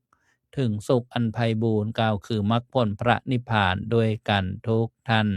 ทุกคนเทิน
ตั้งอยู่ที่ห้องส่งวัดอุบลวนารามหรือว่าวัดบัวตำบลบางกลวยอำเภอปลายบางจังหวัดนนทบุรีและเชื่อมต่อสัญญาณทางอินเทอร์เน็ตในระบบโปรแกรมซูมเข้ามายังห้องส่งสาธุเรดิโอเป็นที่เรียบร้อยแล้วก็ผมขอกราบอาราธนาพระอาจารย์พระมหาสมปองมุทิโตได้เมตตาเข้าร่วมรายการสนทนาธรรมออนไลน์ในค่ำคืนวันนี้ด้วยความเคารพครับสาธุครับขอถวายความเคารพนอบน้อมแด่สมเด็จพระสัมมาสัมพุทธเจ้าพร้อมทั้งพระธรรมและพระอริยสงฆ์ขอสวัสดีท่านอาจารย์สังรายุทธสิริสางโรที่ให้เกียรติมาร่วมรายการสดในค่ำคืนนี้ขอเจริญสุขสวัสดีศรัทธาสาธุชนที่เป็นแฟนๆรายการธรรมะของท่านอาจารย์สรายุทธโชคดีมากครับท่านอาจารย์วันนี้เพราะว่าเคยเปิดดูหลายๆครั้งออกอากาศสดร่วมกันกับท่านอาจารย์พระมหาบุญช่วยกับครูสมุทวีเกตุธโมครับไม่ได้แอบดูแต่แอบฟังเอาวันนี้มีเหตุจำจะต้องเข้ามาแทรกโยมอาจารย์แปลกใจนี่มาจากไหนพระรูปนี้ครับก็พอรู้ภูมิหลังบ้างเล็กๆน้อยๆแล้วพอสมควรก็อยากจะกราบข้อเมตตาพระอาจารย์ได้กล่าวความเป็นมาในส่วนตัวของพระอาจารย์เพื่อให้ญาติโยมได้ชื่นใจจะได้ฟังจากปากครูบาอาจารย์ครับ วันนี้ไปร่วมงานหล่อพระพุทธสิหิงค์ที่จะนำไปประดิษฐานไว้ที่เจดีย์ของวัดกลางบางประมาของท่านอาจารย์ปรัชสมทบปรักโมครับแล้วก็ท่านอาจารย์สมทบได้ขึ้นบรรยายธรรมในช่วงต้อนรับด้วยธรรมปฏิสันถานแก่ญาติโยมที่ไปร่วมงานหล่อพระก็พูดพาดพิงผมหน่อยหนึ่งคำพูดผมบางทีผมก็ลืมไปแล้วแหละท่านอาจารย์สมทบได้ยินมาแล้วครับพูดพาดพิงว่าท่านพระมหาสมปองที่มานั่งอยู่เนี่ยท่านมีมโนปณิธานของท่านอยู่ข้อหนึ่งจำได้แม่นมากเลยท่านบอกว่าจะไม่ยอมให้ศาสนาเสื่อมลงที่ตัวท่านอย่างเด็ดขาดนั่นวันนี้นั่งรถกลับมาก็เลยพูดคุยกับญาติโยมที่มาคอยดูแลเรื่องการเดินทางว่าคำพูดนี้เนี่ยเคยพูดมาไม่ว่าจะสอนพระเนนมาทุกรุ่นก็จะพูดคำนี้ว่าบุคคลใดรู้จักศาสนาควรจะนำพระศาสนาเนี่ยไปเผยแพร่รู้น้อยก็บอกน้อยรู้มากก็บอกมากรู้มากี่อย่างก็บอกให้คนอื่นรู้ทุกอย่างที่ตัวเองรู้เพื่อจะเป็นการถ่ายทอดพระศาสนาถ้าเรารู้แล้วก็เก็บไว้เพียงผู้เดียวแล้วก็ปล่อยให้ความจำลืมเลือนหลักศาสนาข้อนั้นไปก็เหมือนกับว่าพระศาสนาที่ตัวเองรู้แล้วเนี่ยได้เสื่อมลงที่ตัวตนเองนั่นแหละดังนั้นผมก็เลยถือนิมิตนี้มาเป็นมโนปณิธานประจำตัวว่าพระศาสนาใดที่เรารู้แล้วเนี่ยตราบใดที่ยังไม่ได้ประกาศเผยแผ่หรือบอกต่อให้ลูกศิษย์ลูกหาด้วยช่วยกันทรงจำเอาไว้จะไม่ปล่อยให้พระศาสนานั้นลืมเลือนไปจากตัวเองจะทบทวนเอาไว้เมื่อเจอใครพอที่จะบอกพอที่จะเล่าให้ฟังพอที่จะแนะนำพร่ำสอนเราก็บอกไปพอบอกไปเราก็จะสบายใจแล้วนะคำสอนข้อที่เรารู้แล้วเนี่ยไม่เสื่อมลงที่เราแน่นอนเพราะเราได้ถ่ายทอดต่อให้ลูกศิษย์จำเอาไว้แล้วถ้าจะเสื่อมก็ไม่เสื่อมที่ผู้ที่ฟังเราเราจำไม่ได้เสื่อมก็เรื่องของเขาแต่ว่าก่อนที่จะเสื่อมในที่เราขอได้เอาความรู้ที่รู้มาบ้างมากน้อยบ้างมากบ้างน้อยบ้างเนี่ยบอกต่อลูกศิษย์ลูกหาซะก่อนถึงจะลืมไปแล้วเราก็จะได้ดีใจว่าสิ่งที่เรารู้ได้ถ่ายทอดไว้แล้วนะอย่างนี้เป็นต้นครับอาจารย์ครับครับขอบพระคุณครับแม่ผมรู้สึกส่วนประวัติส่วนตัวอื่นไม่จำเป็นต้องรู้ก็ได้ครับอาจารย์ก็ เอาก็ขอเมตตาสักพอสังเขปก็ได้ครับว่าพื้นชาติภูมิพื้นเพหรือว่าครับเอาประวัติส่วนตัวเล็กน้อยนะครับเพื่อเพิ่มศรัทธาประสาทะกับลูกศิษย์ลูกหาครับ ถ้าพอจะรู้จักท่านอาจารย์พระมหาบุญช่วยปัญญาวชิโรดีก็เป็นญาติกันครับโอ้เป็นญาติกันด้วยโอ้สาธุญาติทางโยมแม่ครับครับแล้วก็ไม่เคยรู้จักมาก่อนหรอก จนมาประมาณสักพรรษา9พรรษา10เนี่ยครับได้ยินคนเขาถามว่าท่านอาจารย์เป็นคนอุดร ไม่ใช่บ้านเดียวอยู่บ้านเดียวกันกับอาจารย์มหาบุญช่วยไหมหาบุญช่วยไหนอ่ะ ก็เลยไล่ไปไล่มากลับไปที่บ้านเกิดไปไล่ถามดูอ๋อรู้จักกันครับรู้จักก็เป็นญาติทางฝ่ายโยมแม่แต่เป็นญาติห่างๆตอนเป็นฆราวาสไม่รู้จักอ๋อครับมาแล้วเนี่ยประมาณ9 หรือ 10 พรรษาประมาณเนี้ยครับก็เลยเป็นคนพื้นเพก็คือเป็นคนลูกคนอุดรครับครับอุดรแล้วก็อาศัยบวชเข้ามาตอนปีพศ2522โอ้ตอนนี้ก็2564รวมแล้วก็43 พรรษาครับโอ้สาธุครับจะเรียกว่าพระเถระก็ไม่ถูกเพราะว่าเรียกว่าพระผู้เฒ่าจะถูกพระเถระก็ต้องเป็นคนที่มั่นคงในพระศาสนาครับแต่เป็นพระผู้เฒ่านี่ก็คือบวชมานานเฉยๆครับน่าจะเป็นประเด็นที่2เลยบวชมานานนะครับก็ได้โอกาสได้ศึกษาเล่าเรียนในสายบาลีใหญ่และพระไตรปิฎกมาอยู่สาที่วัดท่ามะโอจังหวัดลำปางสาธุครับอาจารย์ที่เราเรียกท่านว่าหลวงพ่อธรรมานันทมหาเถระอัครมหาบัณฑิตเป็นพระเถระชาวพม่าได้ประสิทธิภาษาความรู้ด้านบาลีและพระไตรปิฎกให้แล้วก็เลยอาศัยความรู้สอนบาลีใหญ่และพระไตรปิฎกมาเรื่อยๆตั้งแต่ปีพศ2529จนมาถึงปัจจุบันครับอาจารย์โอ้สาธุครับมีผลงานให้คนอื่นได้อาศัยดูบ้างนิดหน่อยๆครับครับไม่หน่อยหรอกครับ ก็ตอนที่สอนที่จำพรรษาที่วัดมหาธาตุที่กรุงเทพนั้นสอนบาลีหรือสอนพระไตรปิฎกครับเข้ามาอยู่วัดมหาธาตุกรุงเทพมหานครเนี่ยปีพศ2530ก็เปิดสอนบาลีใหญ่และพระไตรปิฎกมาตลอดจนถึงพศ2558ก็เลยย้ายกลับไปอยู่ภูมิลำเนาไปสร้างวัดที่บ้านเกิดครับอาจารย์อยู่27 ปีครับโอ้โห27 ปีที่กรุงเทพใช่ไหมครับครับแล้วที่ท่ามะโอไปศึกษาอยู่กี่ปีครับท่ามะโอไปปี2524ถึงพศ2530ครับโอ้5 ปีครับ5 ปีใช่ไหมครับ5 ปีกว่า6 ปีเกือบประมาณครับนับว่าเป็นที่ศรัทธามากในการศึกษาเราเรียนของครูบาอาจารย์ที่ต้องใช้เวลายาวนานมากเลยนะครับในการเรียนแต่ละหลักสูตรใช่ไหมครับจะเรียกว่าแต่ละชั้นแต่ละหลักสูตรบาลีใหญ่ก็ถ้าจะพูดให้เข้าใจง่ายก็คือใหญ่กว่าบาลีสนามหลวงทำไมจะเรียกว่าใหญ่บาลีสนามหลวงเพราะว่าย้อนไปดูอดีตของบาลีใหญ่กับบาลีสนามหลวงบางทีท่านอาจจะเรียกว่าบาลีน้อยบาลีใหญ่สมัยก่อนประเทศไทยในระบบการศึกษาของคณะสงฆ์ไทยก็เรียนแบบบาลีใหญ่ครับอาจารย์ต่อมาเห็นว่ากว่าจะจบหลักสูตรแต่ละหลักสูตรใช้เวลานานหลายปีเหลือเกินก็เลยมาตัดทอนหลักสูตรบาลีใหญ่เนี่ยให้เป็นหลายชั้นมากขึ้นก็เลยแบ่งเป็นตอนย่อยที่ย่อยออกมาแต่ละชั้นว่านี่กับบาลีย่อยของบาลีใหญ่ก็เลยมักเรียกว่าบาลีน้อยแต่จริงถ้ารวมกันหมดก็จะเท่ากันนี่แหละครับครับที่โบราณอาจารย์เรียกว่าเรียนมูลกันจายใช่ไหมครับสมัยก่อนนะครับคนโบราณเรียกว่าเรียนสูตรเรียนสนหรือเรียนคัมภีร์มูลครับ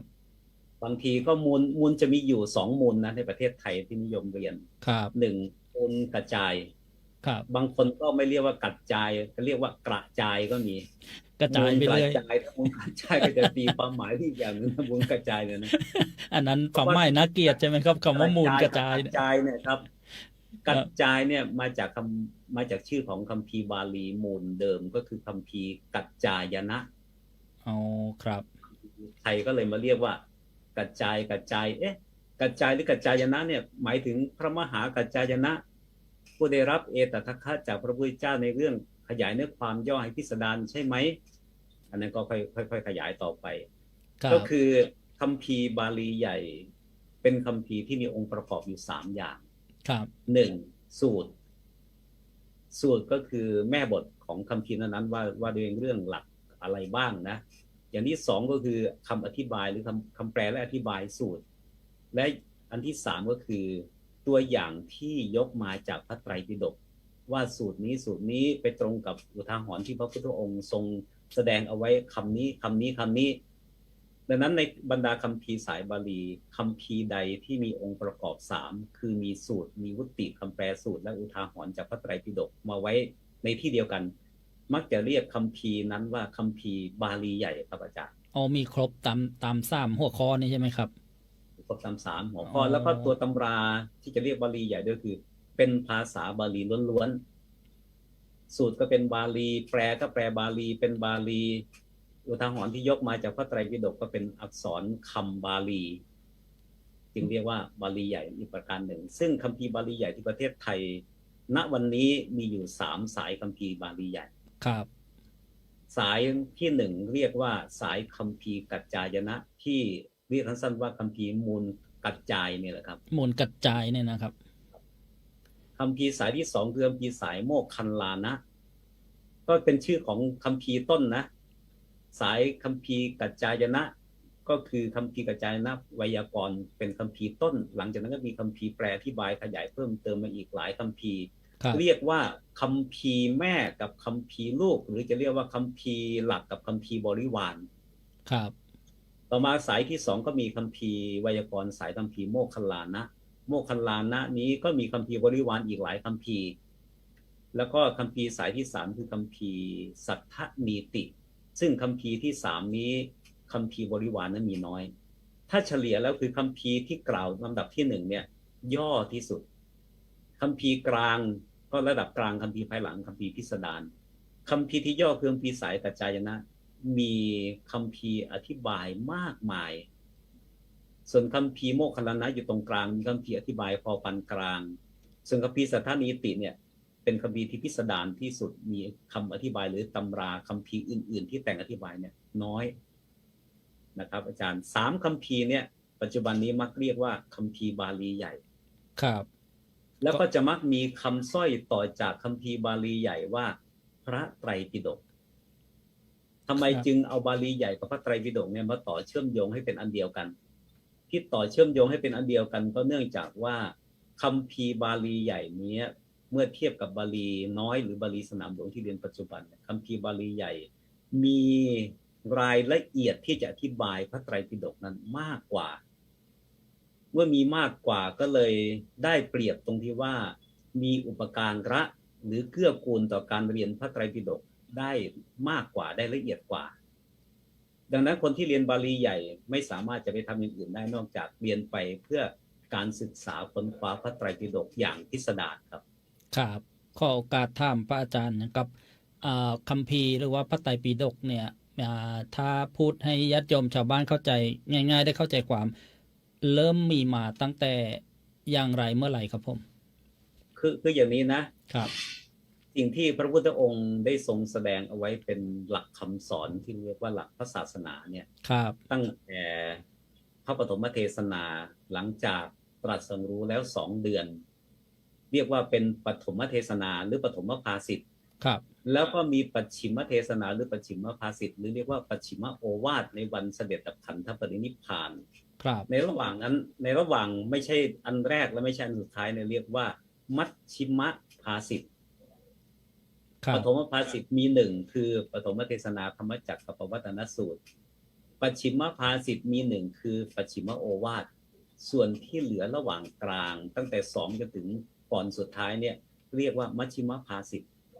ซึ่งในจำนวนทั้งหมดเนี่ยในสมัยที่พระพุทธเจ้ายังมีพระชนอยู่ก็มีการศึกษาเล่าเรียนทรงจำมีการสืบทอดไล่ตั้งแต่พระมหาสาวก80ผู้เลิศในด้านต่างๆโดยเฉพาะผู้เลิศทางปัญญาแล้วก็ผู้เลิศทางขยายเนื้อความย่อยพิสดารเนี่ยมีประโยชน์เกื้อกูลต่อการสืบต่อพระศาสนาอย่างมากดังนั้นในระหว่างที่พระเจ้ายังมีพระชนอยู่เนี่ยคำสอนของพระพุทธเจ้าที่แสดงไว้มีภาชนะที่จะเก็บก็คือหทัยของพระอริยสงฆ์สาวกผู้ได้ฟังพระธรรมจากพระโอษฐ์ของพระพุทธเจ้าจริงๆส่วนผู้ที่เป็นพระอนุสาวกหรือพระอนุพุทธะภายหลังมาเนี่ยไม่ทันเห็นพระพุทธเจ้าไม่ได้ฟังธรรมจากพระโอษฐ์ของพระพุทธเจ้าแต่ได้ทันเห็นพระมหาสาวกผู้ทันได้เห็นพระพุทธเจ้ามาทีนี้ในยุคของพระมหาสาวกเองทุกท่านได้ทันเห็นพระพุทธเจ้า ก็ไม่เป็นห่วงว่าคำที่ท่านแสดงนั้นน่ะจะไม่ตรงตามพระไตรปิฎกหรือไม่ตรงตามคำสอนของพระพุทธเจ้าแต่เมื่อพระมหาสาวกเหล่านั้นได้ถ่ายทอดความรู้ที่ฟังมาจากพระพุทธเจ้าให้แก่ลูกศิษย์ของตนลูกศิษย์ของตนนั้นอาจจะมีความเข้าใจในแตกต่างกันในคำสอนข้อเดียวกันดังนั้นการปรับความเข้าใจให้ตรงกับหลักคำสอนจึงเกิดขึ้นตั้งแต่พระสัมมาสัมพุทธเจ้าเนี่ยได้เสด็จดับขันธปรินิพพานไปเพียง3 เดือนเท่านั้นเรียกว่าการสังคายนาพระธรรมวินัยหรือสังคายนาพระไตรปิฎกต่อมามีการทบทวนซ้ำแล้วซ้ำอีกหลายครั้งล้วนแต่มีการทบทวนให้ลงมติความเห็นเป็นอันเดียวกันว่าพระพุทธเจ้าสอนเช่นนี้จริงทุกพระอริยสาวกแล้วเนี่ยก็มีการช่วยกันทรงจำโดยแบ่งกันเป็นหมวดเป็นหมู่แบ่งเป็นหมวดเป็นหมู่มาเรื่อยจนมาถึงการสังคายนาในปีพุทธศักราช460ก็คือเป็นการสังคายนาครั้งที่4ในประเทศศรีลังกาซึ่งเห็นว่าเริ่มมีการทรงจำและความเข้าใจของพระอริยสาวกภายหลังผู้ยังไม่ทันเห็นพระพุทธเจ้าเนี่ยมีความเข้าใจแตกต่างกันข้อเดียวกันแต่เข้าใจแตกต่างกันทำให้พระเถราจารย์ทั้งหลายพระมหาเถระทั้งหลายมีความเป็นห่วงว่าศาสนาหากอายุยาวนานขึ้นเป็นพันปีหลายพันปีความเข้าใจในหมู่พระสาวกทั้งหลายในข้อธรรมเดียวกันอาจจะแตกต่างกันไปแล้วก็เอามติของตัวเองเนี่ยใส่เข้าไปว่าการที่พระพุทธเจ้าแสดงอย่างนั้นอย่างนี้น่าจะหมายถึงอย่างนี้ซึ่งคำว่าน่าจะหมายถึงนี่แหละจะทำให้ผิดไปจากพระพุทธประสงค์ว่าโดยที่แท้พระพุทธเจ้าทรงตรัสพระภาษิตไว้อย่างนี้ทรงตรัสสอนไว้อย่างนี้มีพระพุทธประสงค์ให้เข้าใจอย่างนี้แต่อาจารย์ภายหลังอาจจะเติมอัตโนมัติคำอัตโนมัตินั้นไม่ได้แปลว่าอัตโนมัติมันเป็นไปเองไม่ใช่นะมติแปลว่าความรู้ความเข้าใจอัตโนของตัวเองโดยอนุมานอนุเคราะห์ตามความเข้าใจของตัวเองซึ่งไม่ใช่สัพพัญญุตญาณไม่ครบถ้วนดังนั้นจึงจะมองคำสอนของพระเจ้าที่พระเจ้าตรัสอย่างนี้จะหมายถึงอย่างนั้นไม่ได้หมายถึงอย่างอื่นซึ่งจะละเลยบางประเด็นบางในที่พระพุทธองค์ทรงประสงค์ดังนั้นก็เลยจะมุ่งหมายเอาคนละอย่างไปเป็นที่น่าเป็นห่วงของพระเถระทั้งหลายท่านก็เลยมาทำการรวบรวมแล้วก็น่าจะมีตัวหนังสือหรือว่าตัวอักษรที่จารึกคำสอนของพระพุทธเจ้าเห็นร่วมพร้อมกันแล้วว่าอย่างนี้ถูกต้องยอมรับตามกันแล้วว่าถูกต้องเหมือนกันแล้วค่อยศึกษาเรียนการที่เห็นตัวหนังสือตั้งแต่ณพศ460มาจนถึงทุกวันนี้พศ2564เนี่ยก็ใช้เวลาพอสมควรนะอาจารย์นะ2564ตั้งเอา460ลบออกก็ 2,100 กว่าปีนะครับ 2,100 พระอาจารย์ครับขอโอกาสแสดงว่าก่อนหน้าที่จะพศ460เนี่ยพระสาวกเนี่ยต้องทรงจำในหทัยในใจมาตลอดเรียกว่าทรงจำปากต่อปากครับครับเรียกว่ามุขปาฐะใช่ไหมครับมุขปาฐะครับจำปากต่อปากออกมายังไม่เคยเห็นคำสอนที่เป็นตัวอักษรจนหลังปีพศ2460เป็นต้นมาจึงเริ่มเห็นตัวอักษรหากใครทรงจำหรือเข้าใจคลาดเคลื่อนก็จะได้มาดูเทียบเคียงกับอักษรที่จารึกเอาไว้ครับขอโอกาสถามในสมัยพุทธกาลนั้นมีการใช้อักษรในการจารึกคำสอนไหมครับแล้วถ้ามีทำไมพระพุทธเจ้าไม่อนุญาตให้ภิกษุสาวกจารึกครับคือสมัยก่อนนะอาจารย์ในสมัยที่ต่อหน้าพระพุทธเจ้าเนี่ยผู้มีคุณต่ำที่สุดคือพระโสดาบันผู้มีคุณสูงที่สุดคือพระอรหันต์พูดง่ายๆว่ามีแต่พระอริยสงฆ์สาวกระดับปุถุชนยังไม่มีครับดังนั้นการกำหนดจดจำซึ่งพระพุทธเจ้าได้แสดงไว้ในสัทธรรมสัมโมสสูตรว่าพระศาสนาของเราจะยังมั่นคงอยู่ด้วยองค์คุณ5ประการในสมัยที่พระพุทธเจ้ายังอยู่ครบทุกประการไม่มีข้อบกพร่องเลยครับมีการเรียนนวังคสัตตุศาสตร์อย่างครบถ้วนอย่างพิสดารเรียนพิสดารทรงจำอย่างพิสดารนำมาประพฤติปฏิบัติอย่างพิสดาร นำมาทบทวนอย่างพิสดารแล้วก็เวลาสอนก็สอนอย่างพิสดารไม่ละเว้นข้อใดๆเอาไว้เลยรู้มาเท่าไหร่สอนให้หมดจดดังนั้นวิธีการสอนอย่างนั้นภายหลังท่านเรียกว่านิรุตติจ้ะนิรุตติแปลว่าสอนเหมือนที่รู้มาครบถ้วนทุกประการโดยไม่มีส่วนเหลือเอาไว้เลยคำว่าพิสดารนี้เป็นความหมายที่ดีใช่ไหมครับในสมัยนั้นความหมายที่ดีครับในที่นั้นพระเจ้าบอกพิสดารคำว่าพิสดารเนี่ยอย่าคืออย่างนี้นะเวลาเราไปเรียนวิชาอะไรเนี่ยเวลานำวิชาที่เรียนมาทั้งตำราครบทุกหมวดทุกหมู่ทุกกันทุกปริเฉดแต่เวลาจะมาสอนอธิบายจริงก็จะสอนอธิบายเฉพาะส่วนที่ตัวเองเข้าใจนั่นแสดงว่าคนสอนเนี่ยเข้าใจในหมวดหมู่วิชาที่เรียนมาไม่ครบถ้วนจึงสามารถแสดงได้เฉพาะส่วนที่ตัวเองเข้าใจส่วนใดที่เขาไม่เข้าใจก็ไม่กล้าจะแสดงอาจจะละไว้ก่อนครับดังนั้นเรียนมา100มาถ่ายทอดคนอื่นได้ฟังเหลือไม่ถึง100แล้วลูกศิษย์เราเรียนจากเราไม่ถึง100แล้วเขาก็เข้าใจที่เรียนจากเราได้มาครบถ้วนไปถ่ายทอดอาจจะเหลือ80เหลือ70แล้วแต่ว่าลูกศิษย์แต่ละรุ่นถ่ายทอดไปถ้าจะอุปมานะท่านอาจารย์นะครับถ้ามีบันไดอยู่ทั้งหมด10ขั้นโบราณอาจารย์ท่านเรียนเต็ม10ขั้นไปสอนให้ลูกศิษย์ท่านสอนได้ถ่ายทอดความรู้ได้ไม่ทั้งหมดได้9ลูกศิษย์รุ่นที่2เรียนมา9แต่ไปถ่ายทอดต่อไม่ถึง9ได้8แล้วไปสอนลูกศิษย์เพียง10รุ่นเท่านั้นความรู้หลักศาสนาก็จะลดลงแทบจะไม่เหลือก็จะเหลือแต่วิธีการและเป็นการโวหารของผู้สอนเท่านั้นไม่สามารถจะยังลงถึงหลักศาสนาที่ตรงตามพระพุทธประสงค์ได้เพราะเป็นอย่างนี้คำว่าปิฎกเป็นเอกสารหลักฐานเดียวที่สามารถตรวจสอบเทียบเคียงกับความรู้โดยจะทำให้อาจารย์ทั้งหลายผู้ถ่ายทอดคำสอนเนี่ยไม่เผลอไปใช้อัตโนมัติหรือไม่แสดงตามทัศนะความเข้าใจของตัวเองเกินหลักคำสอนของพระพุทธเจ้าเพราะถ้าเมื่อเป็นเช่นนี้คนที่ได้ฟังคำสอนของพระพุทธเจ้าเนี่ยก็จะไม่เข้าใจว่านี่พระพุทธเจ้าเทศนาไว้ดีเหลือเกินพระพุทธเจ้าแสดงธรรมชัดเจนเหลือเกินแต่กลับจะพูดว่าโอ้พระอาจารย์รูปนี้แสดงธรรมเก่งมากเลยพูดให้เราเข้าใจ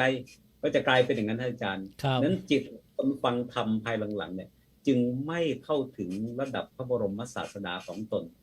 จะเข้าถึงแต่อาจารย์นั้นที่ตนเองได้ฟังต่อปากเท่านั้นครับถ้าเทียบไปแล้วขออนุญาตเทียบเคียงนิดหนึ่งนะครับผมขอบพระคุณครับครูบาอาจารย์ทั้งหลายในยุคนี้เวลาแสดงธรรมเนี่ยก็แสดงอย่างที่ผมว่าคือแสดงตามความเข้าใจมัน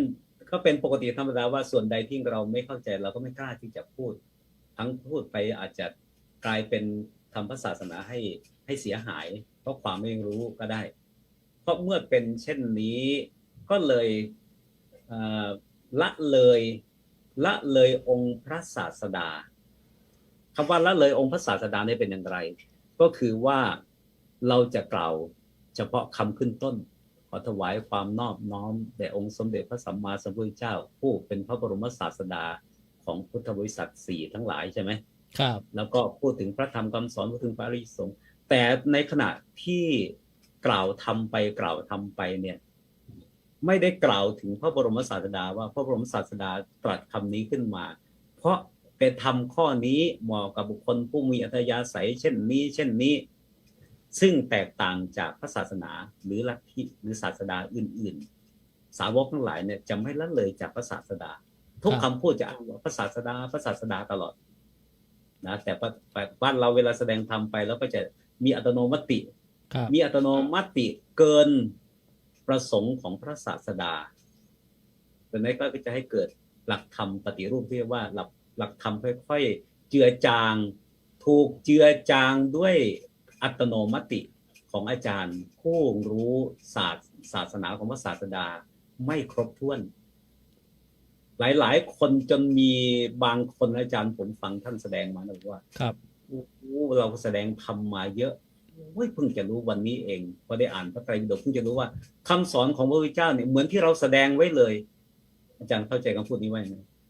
คำสอนของพระเจ้าเนี่ยเหมือนกับที่เราแสดงไว้เลยแหมยกตัวเองเหนือขึ้นมาเลยใช่ไหมครับครับบางทีท่านอาจจะไม่มีเจตนาแต่ใช้ภาษาไม่ถูกครับแทนที่เพิ่งจะรู้ว่าโอ้ที่เราแสดงมาตลอดเหมือนกับของพระพุทธเจ้าไม่ว่าใช่ไหมครับจะบอกว่าของพระพุทธเจ้าเนี่ยเหมือนของเราเลย อันนี้ไม่เหมาะสมใช่ไหมครับเป็นบางทีอาจจะเป็นความพลั้งเผลอด้วยโวหารที่ไม่ฉลาดเท่าไหร่ลืมประเด็นอาจจะเป็นอย่างไรครับบางทีท่านอาจจะไม่ประสงค์ว่าจะพูดให้ผิดหรอกแต่เพียงแต่ว่า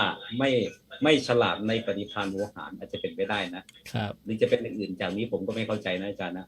ครับก็คือในวันนี้นะอาจารย์นะถ้าบอกว่าพระไตรปิฎกคืออะไรทำไมจึงเรียกพระไตรปิฎกเนี่ยก็คือณที่แห่งหนึ่งที่มีคำสอนของพระพุทธเจ้าทั้งอรรถะทั้งพยัญชนะอยู่ครบถ้วนตามพระพุทธประสงค์ไม่ว่าสิ่งนี้คือคำสอนของพระเจ้าครบถ้วนทั้งอรรถะทั้งพยัญชนะเนี่ยจะอยู่ณที่ใดเรียกที่อยู่ของหลักคำสอนทั้งหมดว่าปิฎก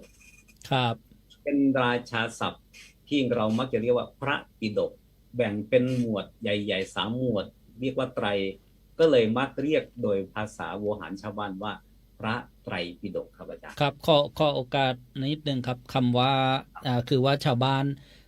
ระดับความรู้อาจจะน้อยในการเข้าใจศัพท์ผมก็จะข้อกราบเรียนถามเช่นว่าพร้อมทั้งอรรถะพร้อมทั้งพยัญชนะข้อเมตตาพระอาจารย์ได้ขยายความไม่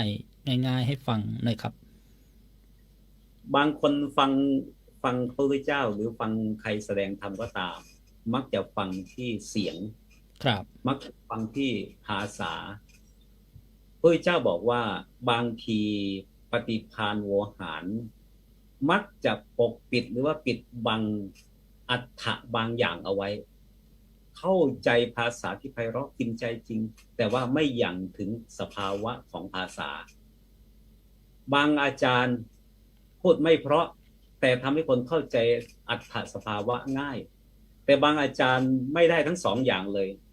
พยัญชนะก็ไม่น่าฟังอรรถะก็ไม่ปรากฏชัดแต่บางอาจารย์เนี่ยมีครบทั้ง2พยัญชนะก็ชัดอรรถะก็ชัดดังนั้นคำว่าทั้งอรรถะทั้งพยัญชนะเนี่ยเสียงที่เราได้ฟัง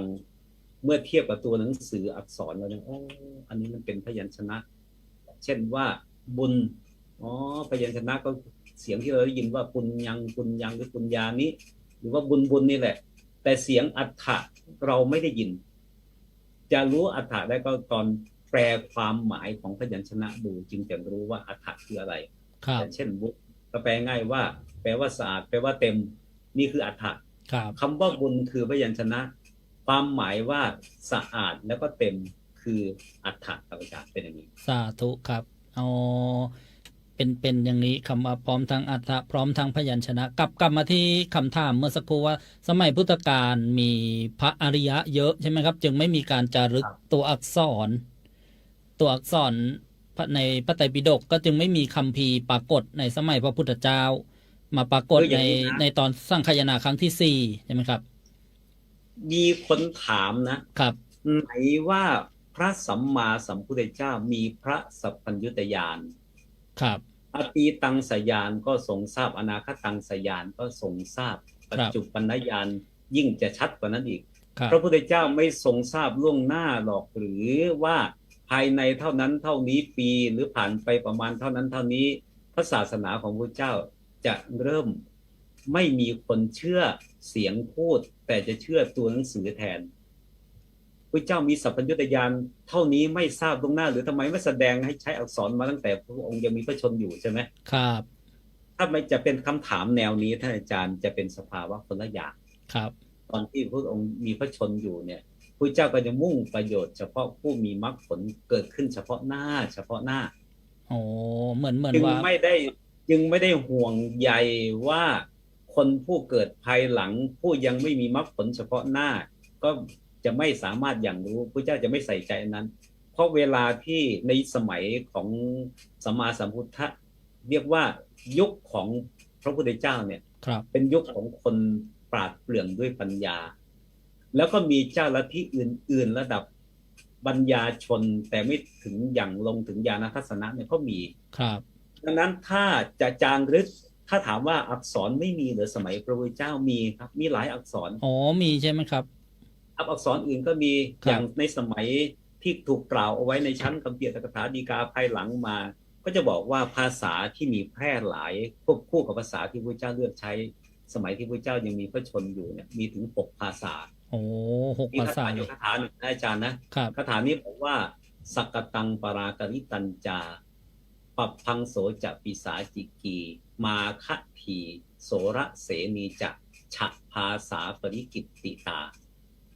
สมัยที่พระพุทธเจ้ามีพระชนอยู่มีภาษาแพร่หลายอยู่6 ภาษาครับ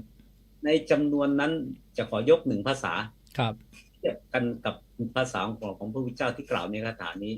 คือภาษาสักกตะภาษาไทยเรียกว่าภาษาสันสกฤตภาษามาคะทีคือภาษาของคนชาวแคว้นมคธหรือเราเรียกว่าภาษามคธบ้างเรียกว่าภาษาบาลีบ้างครับเนี่ยท่านอาจารย์ภาษามาคะทีกับภาษาสักกตะเนี่ยในสมัยพระพุทธเจ้ามีพระชนอยู่พระเจ้าห้ามแสดงธรรมคำสอนของพระพุทธเจ้าด้วยภาษาสันสกฤตเพราะอะไรครับผมเพราะว่าเสียงเหมือนกันแต่ความหมายไม่เหมือนกันบ้างความหมายเหมือนกันแต่เสียงไม่เหมือนกันบ้างยกตัวอย่างอาจารย์ทุกวันยังเห็นนะครับอาจารย์เห็นได้ยินคำว่าศีรษะไหมครับแปลว่าอะไรภาษาไทยง่ายๆหัวครับศีรษะนะถ้าเขียนภาษาไทยอาจารย์จะเขียนว่าสอศาลาสังกระอีแล้วก็รอเรือครับแล้วก็สอบอฤาษีกับสังกระอะครับทำไมไม่อ่านว่าศีรษะนั่นน่ะสิครับผมอ่านว่าศีรษะครับเสียงเป็นบาลีอาจารย์บาลีจะเขียนว่าสอเสือสระอีแล้วก็สอเสืออ่านว่าศีรษะ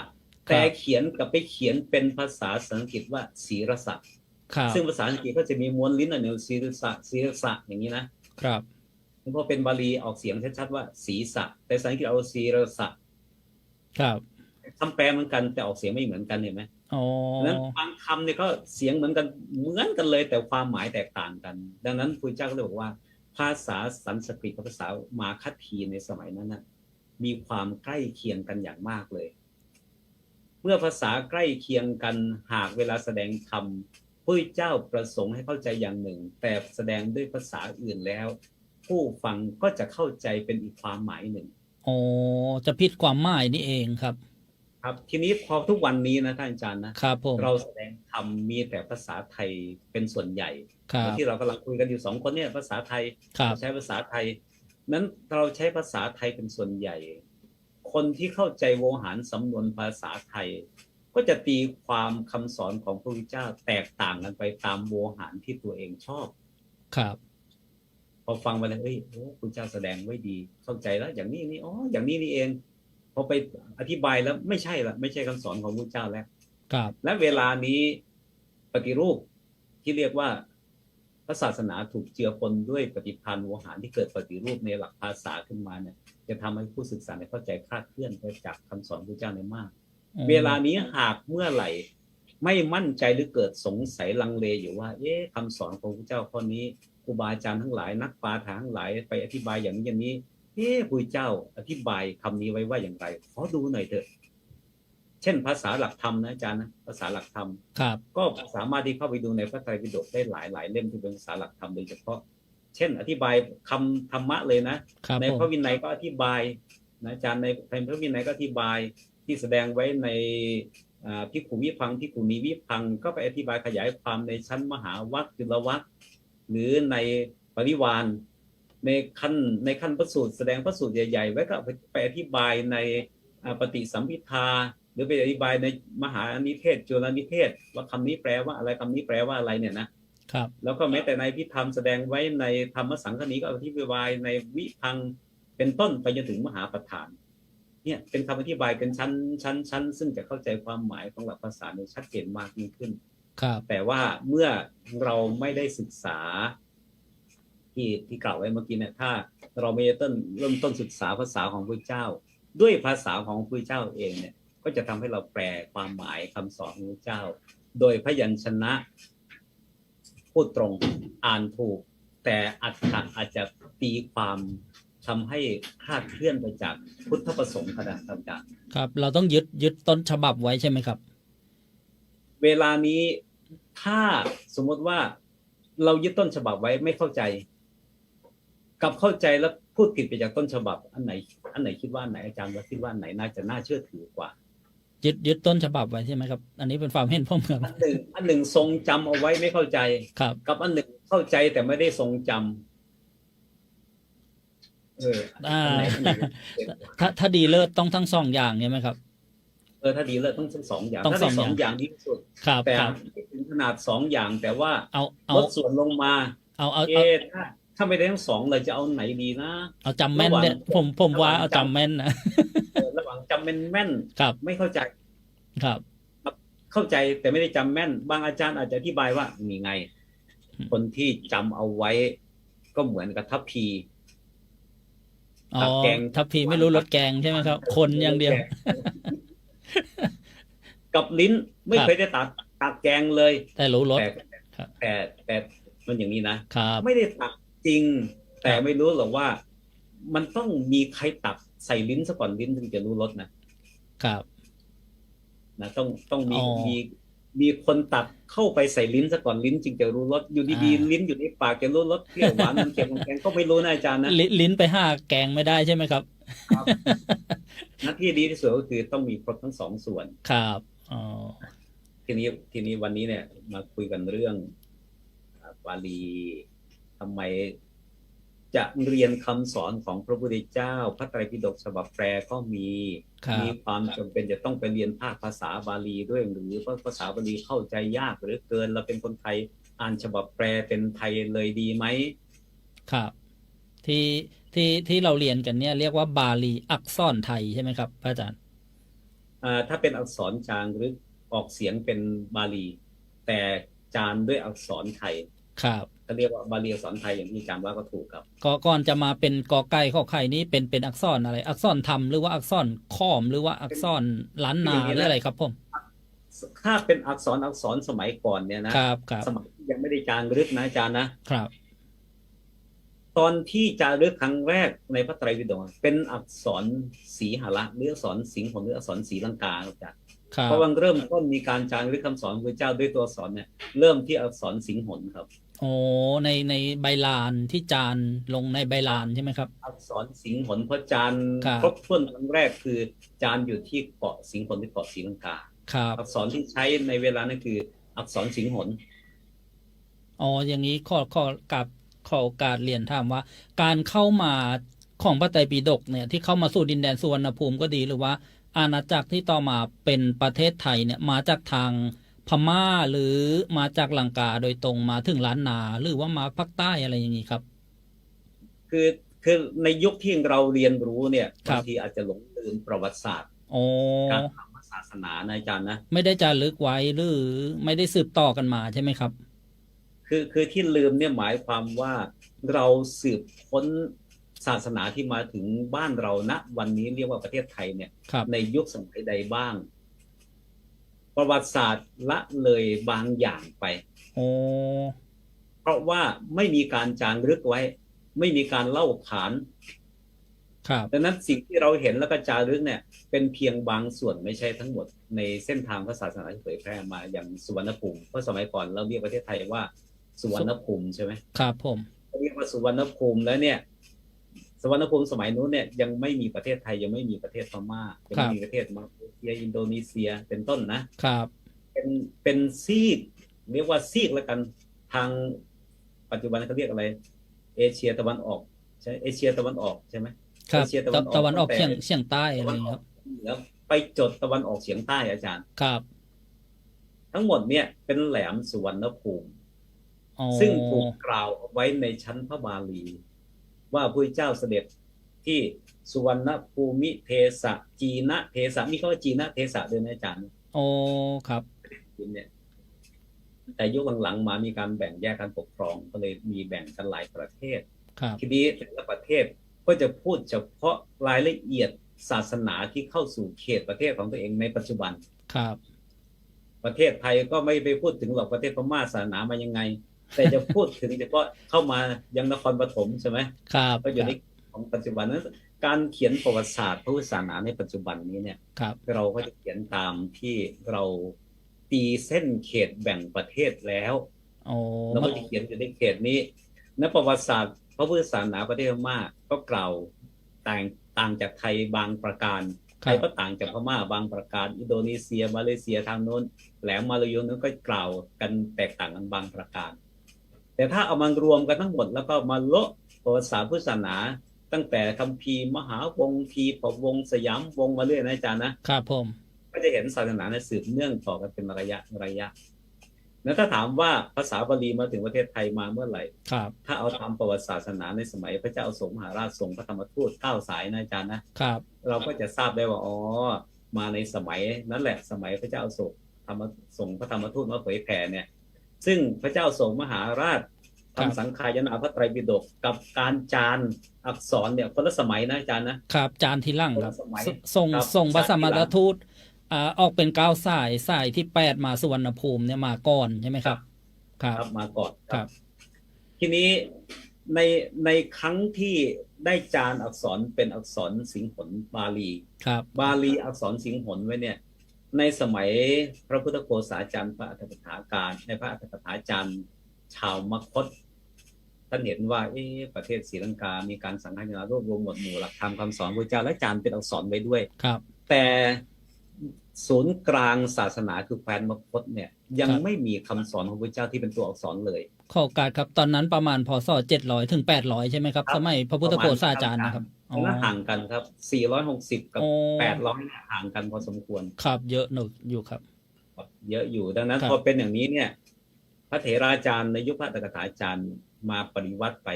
ภาษาที่ปริวัติไปจากอักษรสีหระไปเป็นภาษาที่ชื่อว่ามาคทีครับคำว่าปริวัตินี่คือแปลใช่ไหมครับผม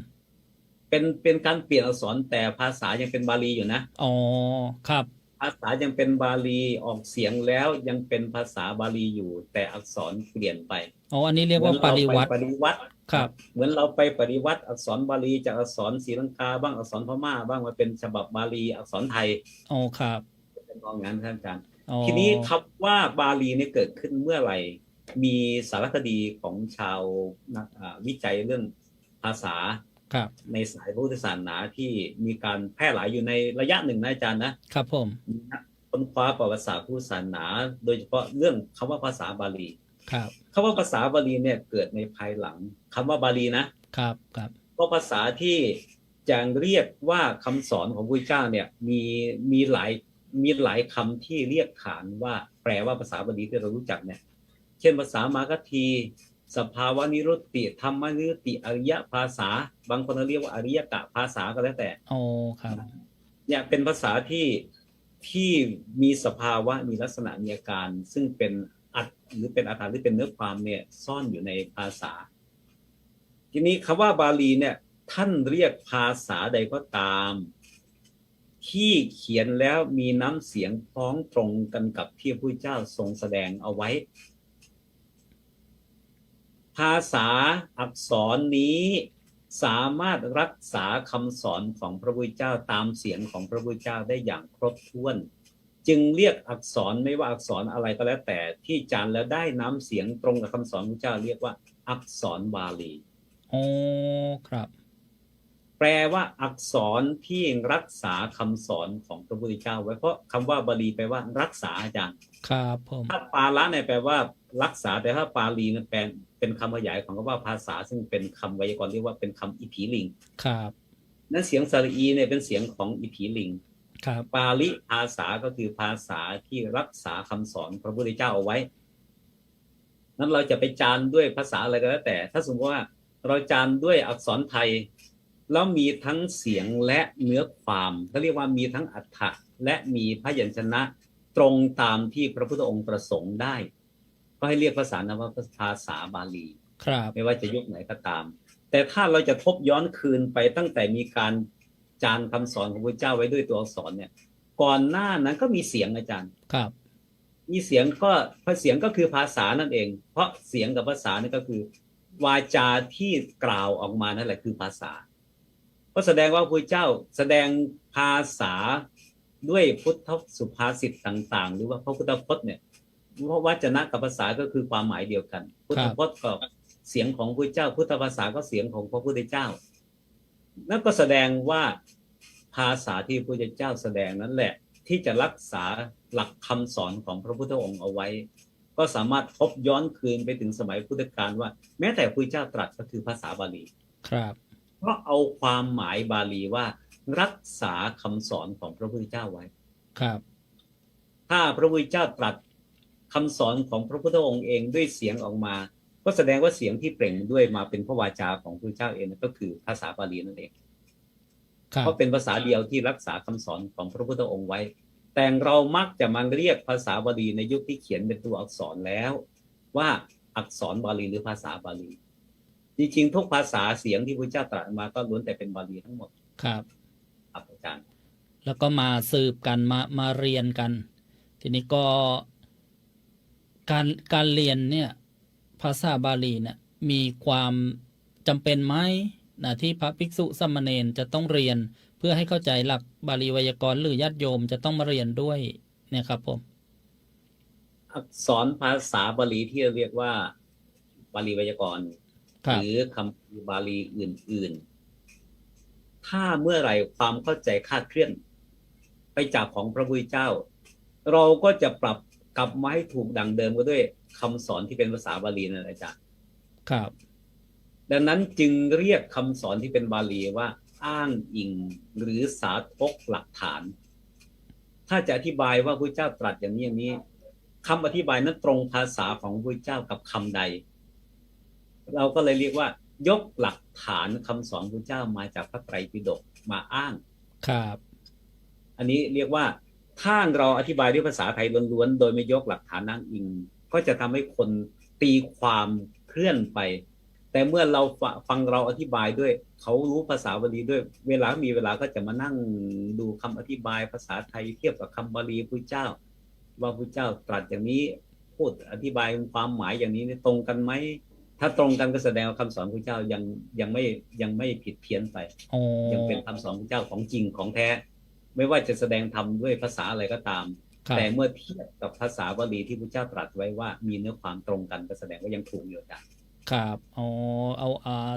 การเรียนการศึกษาเนี่ยเพื่อเป็นหลักอ้างอิงว่ามีที่มาอย่างนี้ไม่ใช่คิดเอาเองแล้วก็มาบอกว่าแม่พระพุทธเจ้าตัดสอนเหมือนเราเลยอย่างเงี้ยใช่ไหมครับแล้วพูดแล้วก็ขนลุกเลยน่ากลัวอบายเหมือนกันนะครับแต่ว่าคิดอย่างนี้ครับทีนี้ถ้าถามว่าณวันนี้เนี่ยครับถ้าจะเอาคำสอนพระเจ้าโดยไม่มีตัดออกไม่มีเพิ่มเข้าไม่มีเปลี่ยนโวหารสำนวนก็คือคำสอนพระเจ้าที่เป็นบาลีทุกวันนี้เรียกว่าพระไตรปิฎกฉบับอักษรบาลีนั่นคือยังไม่แปลมาเป็นความหมายไทยใช่ไหมครับครับเมื่อไรแปลงหรืออธิบายผิดหรือถูกไม่แน่ใจให้กลับมาเทียบกับประโยคภาษาบาลีที่พระเจ้าแสดงไว้นี่แหละว่าตรงกันไหมครับทีนี้แหละครับคนที่จะเข้าใจเช่นว่าหลักของภาษาเขาเรียกว่าหลักไวยากรณ์อันนี้แปลว่าอะไรมาบวกมาสมาสมาสนธิกันอะไรอย่างเงี้ยต้องเรียนตรงนี้ใช่ไหมครับคำว่าไวยากรณ์นะอาจารย์นะมาตีความว่าไวยากรณ์ทำไมจึงเรียกภาษาที่เป็นหลักภาษาว่าไวยากรณ์ครับไวยากรณ์ก็แปลว่าอย่างนี้นะอาจารย์นะครับผมไวยากรณ์แปลว่ากระทำให้ทุกอย่างแจ่มแจ้งออกมาโดยในต่างๆก็แสดงว่ามีไล่ในใช่ไหมครับในเนื้อคำให้เนื้อความของคำสอนปรากฏแจ่มแจ้งออกมาโดยในต่างๆครับในต่างๆภาษาไวยากรณ์เรียกว่านิรุตตินัยอาจารย์นิรุตตินัยนิรุตตินัยหรือคัมภีร์นิรุตติคือคัมภีร์ไวยากรณ์นั่นเองครับหรือหลักภาษานั่นเองครับครับดังนั้นภาษาที่จะกล่าวออกมาเปิดเผยให้แจ่มแจ้งเนี่ยต้องไม่เว้นซ่อนเล้นเอาไว้แม้แต่นัยยะเดียวต้องพูดมาให้ครบถ้วนทุกในโอ้โหบางคำบางเนื้อความนี่เป็นร้อยในพันในใช่ไหมครับครับถ้าเอาใน ปัญญาของภาษาลีบุตรพระเจ้าตรัสคำเดียวท่าน ครับ ได้วิจัยออกมาเป็นร้อยในพันในชั่วขณะเดียว นั่นน่ะสิครับ แม่เพราะฉะนั้นเนี่ยจึงเป็นบุญของปุถุชนคนปัจจุบันนะครับ ที่ได้ยินครูบาอาจารย์มาแปลมาสอนให้ฟังอย่างเงี้ยครับ เป็นบุญผมว่าเป็นบุญเป็นวาสนาของคนที่เกิดมาในยุคนี้นะครับ บางทีพอเราพูด ครับ คำสอนพระเจ้าเป็นภาษาบาลีเป็นภาษาบาลีทำให้คนที่มีใจไม่อุตสาหะอย่างแรงกล้าเนี่ย เริ่มเหนื่อยได้ยินแต่ว่าเป็นภาษาบาลีแล้วล่ะเหนื่อยกายเหนื่อยใจรอแล้วเป็นบาลีเหรอแล้วเมื่อไหร่จะเข้าใจจะเรียนเข้าใจไหมนั่นน่ะสิครับอาจารย์ครับผมสอนพระไตรปิฎกครับขออนุญาตอาจารย์พันน้อยหนึ่งนะโอ้กับนิมนต์ตามอัธยาศัยเลยครับพระอาจารย์ในรอบ1 ปีที่วัดฐานธรรมน้ำสูงอุดรธานีนะครับเดือนกุมภาพันธ์ของทุกปีคือเต็มเดือนแล้วแต่เดือนไหนปีไหนจะมี28หรือ29วันก็ตามเรียนเต็มเดือนกุมภาพันธ์ของทุกปีอบรมพระไตรปิฎกสำหรับบุคคลทั่วไปไม่ว่าจะเป็นพระภิกษุหรือฆราวาสญาติโยมเข้าร่วมอบรมได้ทั้งหมดต้องไปนอนอยู่กินที่วัดตลอด1 เดือนครับตลอดทีเดียว1 เดือนเนี่ยเรียนครบทั้ง45 เล่มวันละ8 ชั่วโมงครับอาจารย์เช้าบ่ายค่ำเช้า1 เบรกบ่าย2 เบรกค่ำ1 เบรกเบรกละ2 ชั่วโมง2 ชั่วโมง4 คาบก็เป็น8 ชั่วโมงเรียนหมดเลยตั้งแต่เล่มที่1เล่ม45เลยเรียนไล่เล่มไปเลยใช่ไหมครับไล่เล่มไปเลยครับอันนี้เป็นหลักสูตรระยะสั้นที่สุด1 เดือนครับต่อมาหลักสูตรที่2เป็นหลักสูตร3 เดือนหลักสูตร3 เดือนเนี่ยก็มีหลักไวยากรณ์อยู่ด้วยครับมีหลักไวยากรณ์2 เดือนแล้วก็แปลพระไตรปิฎกอีก1 เดือนครับแปลพระไตรปิฎกเลยนะครับเรียนไวยากรณ์พอรู้หลักภาษาแล้วก็เข้าไปแปลพระไตรปิฎกเลย1 เดือนเท่าที่จะเพียงพอระยะ1 เดือนว่าบางปีก็แปลสูตรนี้บางปีก็แปลวินัยตอนนี้บางปีก็แปลก็ไปพิธรรมตอนนี้นะแล้วก็ที่จะแปลก็คือยกพระวินัยมา1 ตอนยกพระสูตรมา1 ตอนยกพิธรรมมา1 ตอนที่สำคัญแล้วก็เปลี่ยนไปแต่ละปีจะไม่ซ้ำกันเป็นวิชาบาลีไวยากรณ์เบื้องต้นและแปลพระไตรปิฎกเบื้องต้นรวมอยู่นั้นต่อมาหลักสูตร3 ปีอาจารย์3 ปีหลักสูตร3 ปีเรียนปีละ8 เดือนต่อเนื่อง3 ปีอันนี้ส่วนใหญ่ฆราวาสญาติโยมก็น้อยคนจะเรียนอย่างทุกวันนี้มีพระเรียนอยู่22 รูปมีแม่ชี1มีโยม2 คนเท่านั้นที่เรียนต่อเนื่องนะครับแต่ถ้าเป็นพระภิกษุสามเณรไปเรียนหลักสูตรครบ2 ปีสอบผ่านเกณฑ์ครบ3 ปีแล้วสอบผ่านเกณฑ์แล้วนอกจากจะได้มอบใบประกาศนียบัตรให้แล้วยังถวายพระไตรปิฎกพร้อมทั้งตู้องค์ละ1 ชุดครับอาจารย์สาธุครับเป็นรางวัลผู้ที่อุตสาหะไม่ต้องส่งสอบสนามหลวงใช่ไหมครับสอบสนามหลวงเป็นการเรียนพิเศษเสริมเท่านั้นครับผู้ที่มีอุตสาหะก็เรียนได้ใช่ไหมครับผู้มีความประสงค์อยากจะสอบอาวุธทางบาลีสนามหลวงอยากเป็นมหากับเขาบ้างครับก็มีสอนพิเศษให้นอกเวลาจากเรียนบาลีใหญ่ครับนอกเวลาพิเศษนอกเวลาครับก็มีอยู่ทุกปีครับมีคนเรียนบาลีใหญ่ก็คิดมันมือน่าจะสอบบาลีสนามหลวงเขาบ้างนะครับก็ส่งเสริมเรียนเพราะเป็นวิชาเดียวกันครับแต่ว่ามาเรียนรู้ขอบเขตว่าบาลีสนามหลวงเอาเท่านี้นะเท่านี้นะเท่านี้นะบาลีใหญ่เท่านี้นะเราเปรียบเทียบกันเนื้อหาภายในก็จะไม่แตกต่างกันมากครับแล้วคุณสมบัติของผู้ที่สนใจที่จะเรียนล่ะครับเป็นผู้ศรัทธาในพระรัตนตรัยครับเท่านั้นครับไม่จำกัดว่าค่าเรียนครับฟรีกินฟรีตำราแจกฟรีอุปกรณ์การเรียนการเขียนแจกฟรีครับครับให้ศรัทธาในพระรัตนตรัยเท่านั้นให้มีศรัทธาในพระรัตนตรัยอยากจะรู้พระรัตนตรัยที่แท้จริงคืออะไรนะครับแล้วก็วัตถุประสงค์หลักก็คือว่าในระหว่างที่เรียนพระไตรปิฎกเนี่ย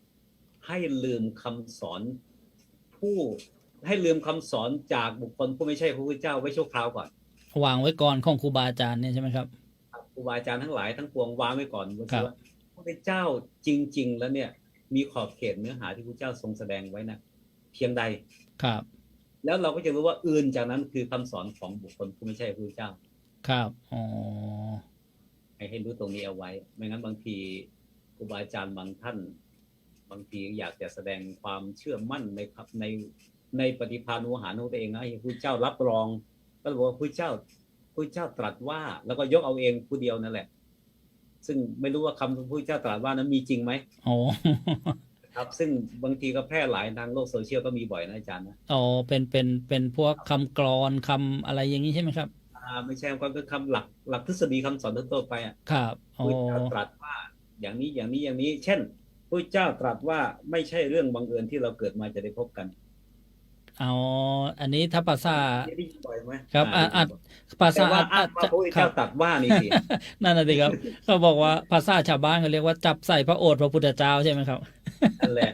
ถ้าจะบอกว่าครับนะพระพุทธเจ้าตรัสเอาไว้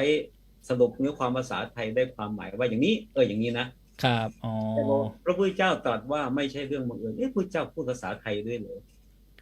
ครับนั่นแหละถ้าพระพุทธเจ้าตรัสว่าต้องยกบาลีมาพระพุทธเจ้าตรัสเป็นบาลีครับครับครับก็เหลืออีก20นาทีขอกราบอาราธนาพระอาจารย์ตามเรื่องบำเพ็ญบารมีตามอัตยะบำเพ็ญบารมีก็นี่แหละครับผมก็ว่าก็คิดว่าเข้าได้การบำเพ็ญนี่แหละนิมนต์พระอาจารย์ได้บรรยายหรือว่าสนทนาตามอัธยาศัยที่พระอาจารย์อยากจะฝากอะไรครับเปิดแวบอยู่เนี่ยอาจารย์เนี่ยครับยกว่าไตรปิฎกเป็นพระสูตรเล่มสุดท้ายคือลำดับเล่ม45เล่มอยู่ลำดับเล่มที่33ครับแล้วก็เป็นตอนสุดท้ายของเล่ม33ด้วยคือจริยาปิฎกคือปฏิหัวข้อสืบเนื่องถ้าแฟนรายการอาจารย์เนี่ยนะฟังเรื่องบรรยายเรื่องการบำเพ็ญบารมีมาตลอดอยู่วันนี้มาเรียนบาลีโอ้ยคนละโลกเลยนะเนี่ยได้ครับแล้วอยู่ในบำเพ็ญบารมีก็เลยขอยกคำจากบาลีด้วยภาษาไทยด้วยจากพระไตรปิฎกเล่ม33มากล่าวนิดหนึ่งเพื่อจะมีประเด็นพูดคุยเพิ่มเติมได้อาจารย์ในพระไตรปิฎกจริยาปิฎกคาถาที่1คาถาแรกเลยนะครับผมจะยกมาแค่ครึ่งคาถาก็พอว่าเอถันตังเรยังจะริตังสัพพันตังโพธิปาจนังการกระทำทุกอย่างด้วยกายวาจาใจในระหว่างเรายังมีชีวิตอยู่นี้ล้วนเป็นวิธีบ่มโพธิญาณเนี่ยภาษาพุทธเจ้าว่าเอถันตังเรถ้าเราจะอ้างว่าถ้าสมมติเราพูดภาษาไทยใช่ไหมว่าการกระทำทุกอย่างในระหว่างนี้ล้วนเป็นวิธีบ่มโพธิญาณเพราะพระพุทธเจ้าตรัสเอาไว้ว่าเอถันตะเรยังจริตังสัพพันตังโพธิปาจนังอย่างเนี้ยอันนี้อ้างได้นะอาจารย์เนี่ยอ้างว่าพระพุทธเจ้าตรัสว่านะครับเจ้าตรัสว่าต้องเป็นบาลียกขึ้นมาทีนี้คำพูดนี้นะอาจารย์นะครับการกระทำทุกอย่างในระหว่างนี้ท่านในบาลีพระไตรปิฎกแปลก็บอกว่าในระหว่าง4อสงไขยแสนกับนี้เพราะว่าคำนี้เกิดขึ้นก็ต่อเมื่อพระสัมมาสัมพุทธเจ้าของเราเนี่ยได้รับพระพุทธญาก่อนในสมัยพระทีปังกรสัมมาสัมพุทธเจ้าว่านับจากนี้ไป4อสงไขยแสนมหากัปท่านจะได้เป็นพระพุทธเจ้าพระนามว่ามหาโคดมดังนั้นมโนปณิธานนี้เกิดขึ้นจึงได้เกิดขึ้นว่าการกระทำทุกอย่างในระหว่างนี้ล้วนเป็นวิธีบ่มพระโพธิญาณเรียกว่าการบำเพ็ญบารมีเนี่ยแหละใช่ไหมครับการบำเพ็ญบารมีนั่นแหละแต่คำบำเพ็ญบารมีที่จะพูดได้ชัดเจนขนาดนี้ต้องเป็นบุคคลประเภทเรียกอะไรนะเรียกว่านิยตโพธิสัตว์นะอาจารย์ได้รับพยากรณ์จากพระพุทธเจ้าแล้วใช่ไหมครับได้รับพยากรณ์และเป็นพระโพธิสัตว์ที่จะได้ตรัสรู้อย่างแน่นอนแต่ช่วงเวลาที่พระเจ้าพยากรณ์เอาไว้นั้นนานเท่าไหร่ก็จะเป็นไปตามนั้นครับแต่พอเวลาเรามาไข้ครวนวิเคราะห์ดูดีๆเราอย่างญาติโยมที่ติดตามรับชมรับฟังครูบาอาจารย์ก็ตามที่กำลังติดตามอยู่เนี่ยก็จะเกิดความสงสัยอย่างพวกเราเนี่ยเข้าข่ายหรือยัง อาจารย์ทั้งสองนั่งคุยกันอยู่เนี่ยเข้าข่ายบ้างหรือยังครับ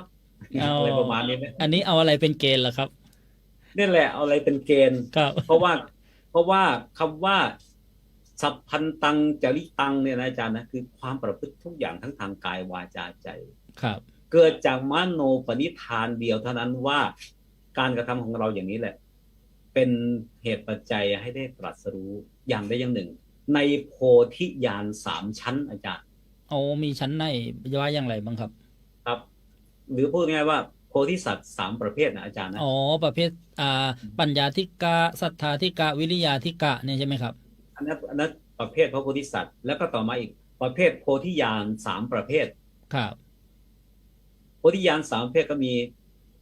เริ่มตั้งแต่สัมมาสัมโพธิญาณปัจเจกโพธิญาณแล้วก็สัพพะโพธิญาณแล้วก็ถ้าใครปรารถนาระดับสัมมาสัมโพธิญาณเนี่ยจึงจะได้พระโพธิสัตว์3ประเภทครับแต่ถ้าพูดถึงโพธิญาณที่อยู่ในคาถาเนี่ยบอกว่าการกระทำทุกอย่างล้วนเป็นอุบายบ่มโพธิญาณเนี่ยนะต้องหมายถึงโพธิ3อย่าง1สัมมาสัมโพธิว่าผู้นี้ได้ผ่านมโนปณิธานวจีปณิธานมาตามระยะการของพระโพธิสัตว์3ประเภทที่ท่านอาจารย์กล่าวนั้นไหมว่าผู้นี้เป็นปัญญาธิกะหรือเป็นศรัทธาธิกะหรือเป็นวิริยาธิกะคือผู้เลิศทางปัญญาหรือผู้เลิศทางศรัทธาหรือผู้เลิศทางวิริยะความภาคเพียรก็จะมาขยายของโพธิด้วยอาจารย์ของโพธิด้วยครับโพธิ3ประเภทเนี่ยโพธิสัตว์3จำพวกนั้นหมายถึงสัมมาสัมโพธิเท่านั้นครับผู้จะบำเพ็ญมาเพื่อจะได้ตรัสรู้เป็นพระสัมมาสัมพุทธเจ้าเท่านั้นไม่ใช่ปัจเจกพระพุทธเจ้าไม่ใช่ภาษาวกของพระพุทธเจ้าอันนั้นไม่จัดอยู่ใน3ประเภท3ประเภทครับดังนั้นโพธิญาณเนี่ยโพธิญาณอันดับแรกก็คือสัมมาสัมโพธิญาณผู้ที่ได้รับพยากรณ์ว่าอีกเสียสงไขยกับแสนมหากัปเนี่ยหมายถึงบุคคลผู้บำเพ็ญสัมมาสัมโพธิญาณผ่านมโนปณิธานและวจีปณิธานมาบริบูรณ์แล้วครับแต่เพียงกายะปณิธานที่ยังไม่บริบูรณ์นั่นคือเป็นสัมมาสัมโพธิญาณครับแต่คำว่าบ่มโพธิญาณบ่มพระโพธิญาณถ้าขยายความไปเนี่ยบางคนบ่มโพธิญาณเพื่อให้ได้เป็นพระพุทธเจ้าบางคนบ่มโพธิญาณเพื่อให้ได้เป็นพระปัจเจกพุทธเจ้าบางคนบ่มพระโพธิญาณเพื่อได้เป็นพระสาวกของพระพุทธเจ้าเขาเรียกชื่อตามนั้นสัมมาสัมโพธิญาณปัจเจกโพธิญาณและสาวกโพธิญาณจะเรียกว่าถึงนิพพานได้ไหมครับคือโพธิทุกอย่างเนี่ยเป็นเมื่อได้โสดาปัตติมรรคญาณขึ้นไปแล้วเนี่ยมีนิพพานอยู่ข้างหน้าหมดเลยครับทีนี้มาดูว่าในระหว่างที่ยังไม่ได้บรรลุตอนนี้ความปรารถนาเกิดขึ้นเนี่ยไม่มีใครที่จะปรารถนาว่าการกระทำทุกอย่างของเราเนี่ยล้วนเป็นอุบายหรือเป็นวิธีบ่มโพธิญาณนั่นแสดงว่าผู้นั้นยังไม่ได้ตรัสรู้เป็นอะไรเลยไม่มีจุดหมายปลายทางเลยครับคือมีแล้ว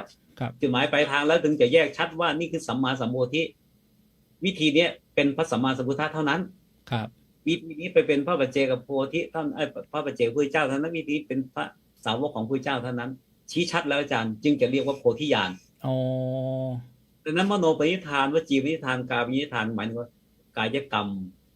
วจีกรรมมโนกรรมของผู้ใดที่จะมุ่งไปสู่โพธิญาณเนี่ยจะถูกแบ่งให้แตกต่างกันด้วยความครบถ้วนและการเวลาเท่านั้นแตกต่างกันด้วยความครบถ้วนและการเวลาอันนี้ครับอย่างเช่นอย่างนี้นะถ้าเปรียบเทียบง่ายๆนะครับผู้จะเข้าถึงสัมมาสัมโพธิญาณต้องบำเพ็ญบารมีครบ3ชั้นครับ10ประการ3ชั้นครับผู้จะเข้าถึงปัจเจกโพธิญาณต้องบารมี10ครบ2ชั้นครับถ้าผู้จะได้พระสาวกโพธิญาณก็ต้องครบบารมี10แต่ได้1ชั้น1ชั้นคือบารมีฐานะบารมีเป็นต้นครับ2ชั้นก็คือฐานะบารมีฐานะอุปบารมี3ชั้นคือฐานะบารมีฐานะอุปบารมีและฐานะปรมัตถบารมีเนี่ยอย่างนี้เป็นต้นท่านอาจารย์ครับขอโอกาสครับคำว่าสาวกะเนี่ยเฉพาะนักบวชหรือฆราวาสญาติโยมด้วยครับคือสาวกะเนี่ยหมายถึงบริษัท4ผู้ฟังใช่ไหมครับโดยประเภทบริษัท4เพราะบริษัทก็มีหลายประเภทบริษัท4บริษัท6บริษัท8ก็มีนะอาจารย์แต่ที่เรารู้จักวันคือบริษัท4ในประเภทบริษัท4เนี่ย สามารถเป็นสาวกโพธิญาณได้ทั้งหมดเลยอ๋อก็คือฆราวาสญาติโยมก็เป็นได้อุบาสกอุบาสิกาเป็นได้ครับครับได้ครับ อ๋อทีนี้การที่ชวนคุยเรื่องนี้ก็คือเพื่อจะมาดูว่ากระแส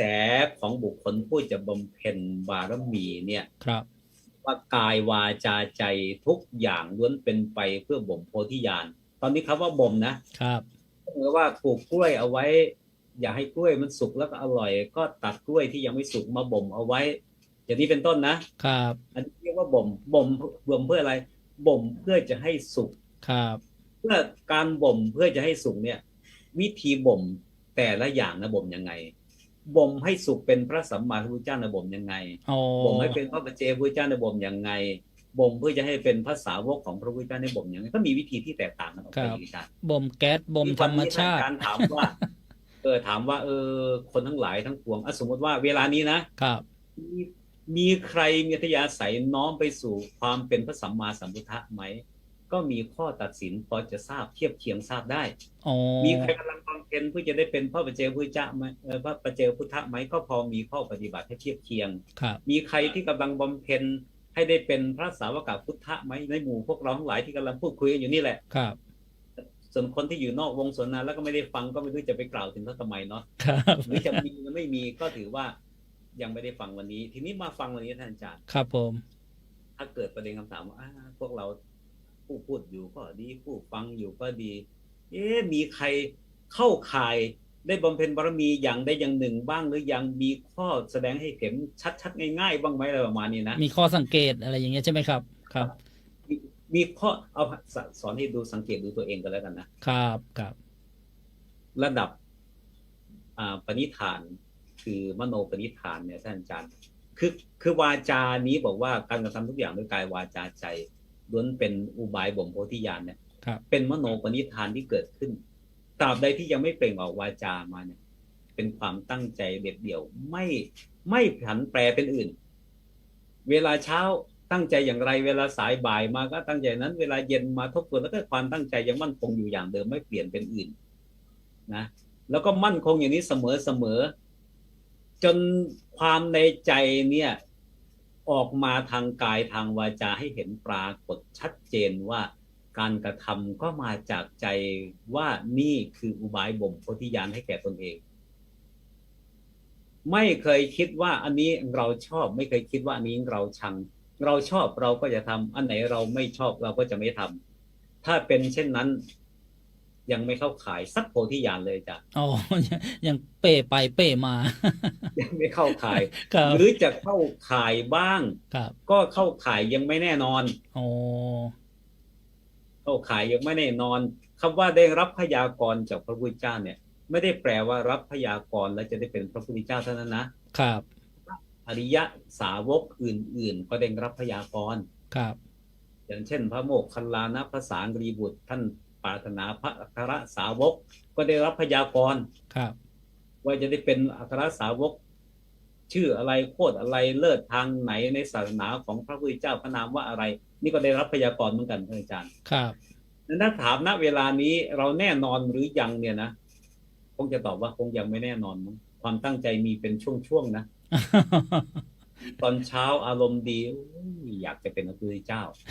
สายมาร้อนละอูเริ่มไม่อยากแล้วเป็นพระพุทธเจ้าคงจะย่างจริงเปลี่ยนใจดีกว่าอะไรประมาณนี้นะครับถ้าเป็นอย่างนี้แม้ไม่เข้าข่ายแม้มโนปณิธานเพราะความหวั่นไหวยังปรากฏอยู่ถ้าไปเทียบดูกับอธิษฐานบารมีซึ่งเป็นมโนปณิธานอธิษฐานบารมีนะท่านอาจารย์ครับเริ่มตั้งแต่แบบผิวๆก่อนนะครับเมื่อเรารู้อยู่ว่านี้คือกรรมชั่วอธิษฐานบารมีหรือมโนปณิธานก็จะเกิดขึ้นว่าเราจะเลิกถ้าทำแล้วนะครับ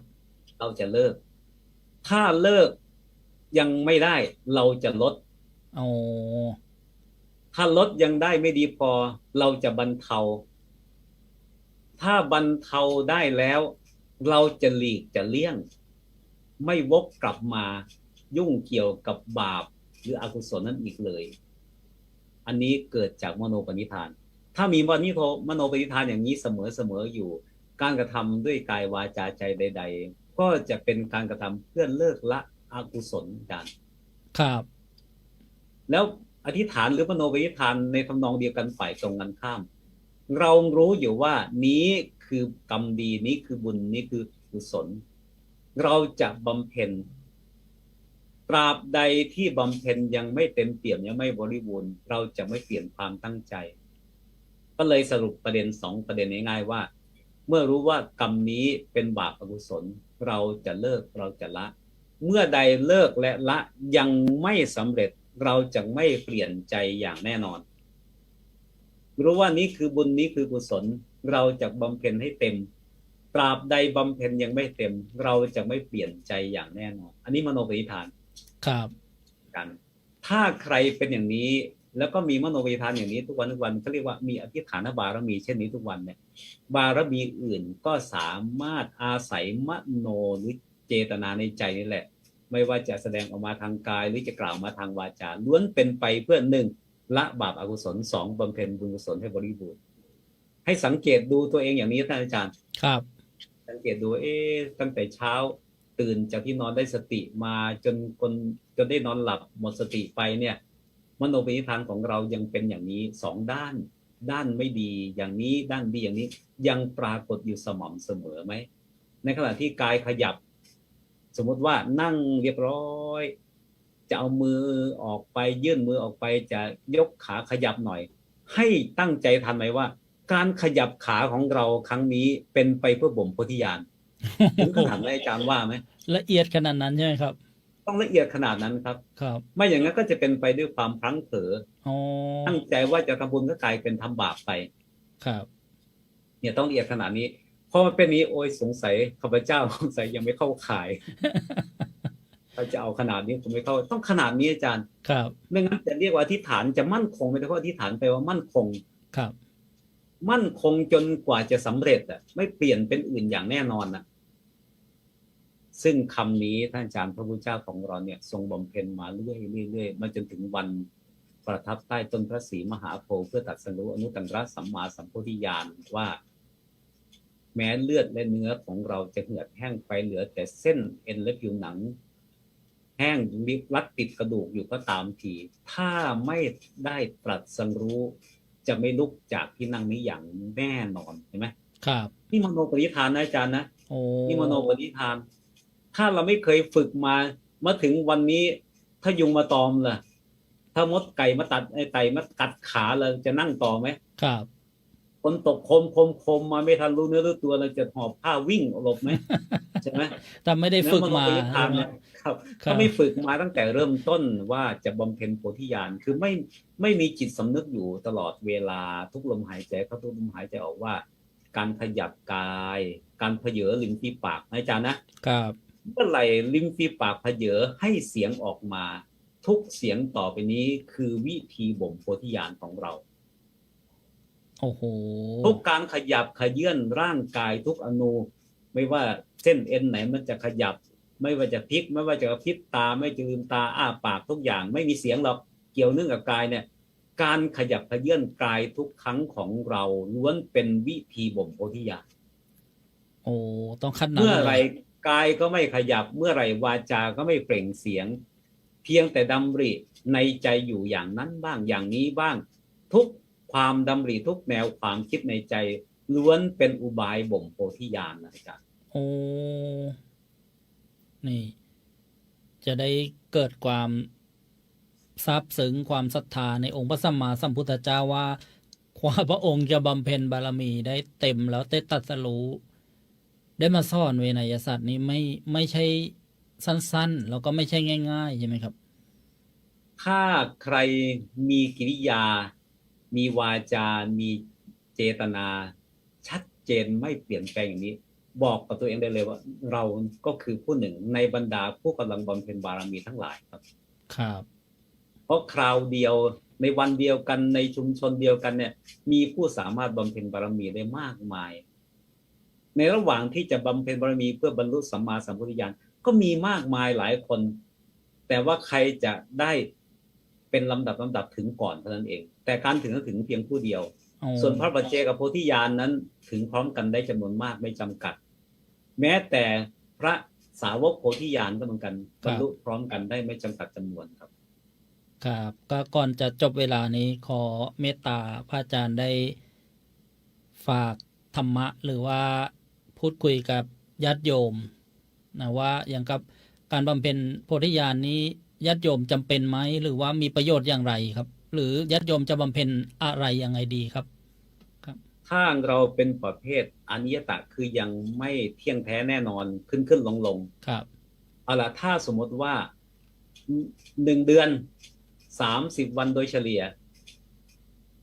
จิตเราบางวันขึ้นบางวันลงเพราะไม่เคยคิดว่าตัวเองกำลังบำเพ็ญบารมีไม่เกิดความตั้งใจแล้วก็พิถีพิถันด้วยเจตนาดีว่าเรากำลังบำเพ็ญบารมีและกำลังบำเพ็ญบารมีพังเผลอทำบาปบ้างทำบุญบ้างเอาล่ะถ้าเฉลี่ยแล้วบาปกับบุญแต่ละวันก้ำกึ่งเสมอกันเป็นไงบาปกับบุญอันไหนมากกว่ากันถ้าถามโยมว่า50-50ประมาณอย่างนี้นะครับถ้าคิดอย่างนี้แล้วบุคคลผู้ไม่50-50ล่ะไม่เคยคิดว่าวิถีชีวิตของเราคือการบำเพ็ญบารมีอยากจะฆ่าสัตว์เป็นอาหารก็ทำอยากจะฆ่าสัตว์เพราะความโกรธเกลียดชิงชังมันประทุษร้ายด้วยกายบ้างด้วยวัตถุสิ่งของทรัพย์สินบ้างนะเจตนาฆ่าเกิดเห็นอะไรที่มันน่าสมเพชเวทนาก็สงสารบ้างเป็นอยู่อย่างเนี้ยก็จะมีค่าเฉลี่ยว่าบางคนมีบาปมากกว่าบุญบางคนมีบุญมากกว่าบาปส่วนบุคคลผู้มีบาปกับบุญก้ำกึ่งเสมอกันนั้นหายากแต่ถ้าบุคคลผู้เกิดสำนึกอยู่ว่าเราบำเพ็ญบารมีอยู่เรากำลังบำเพ็ญบารมีเนี่ยนะก็จะระวังกายวาจาใจเนี่ยไม่ให้เกิดบาปอกุศลได้ง่ายแล้วก็จะทำให้กายวาจาใจเป็นไปในคันลองแห่งกรรมดีหรือบุญกุศลได้ดีแต่ว่าคาถาที่นำมาว่าวันนี้อยากจะให้จำใส่ใจอาจารย์ถ้าสามารถทรงจำไว้ได้เหมือนพระสังคีติกาจารย์โบราณอาจารย์ที่นำศาสนามา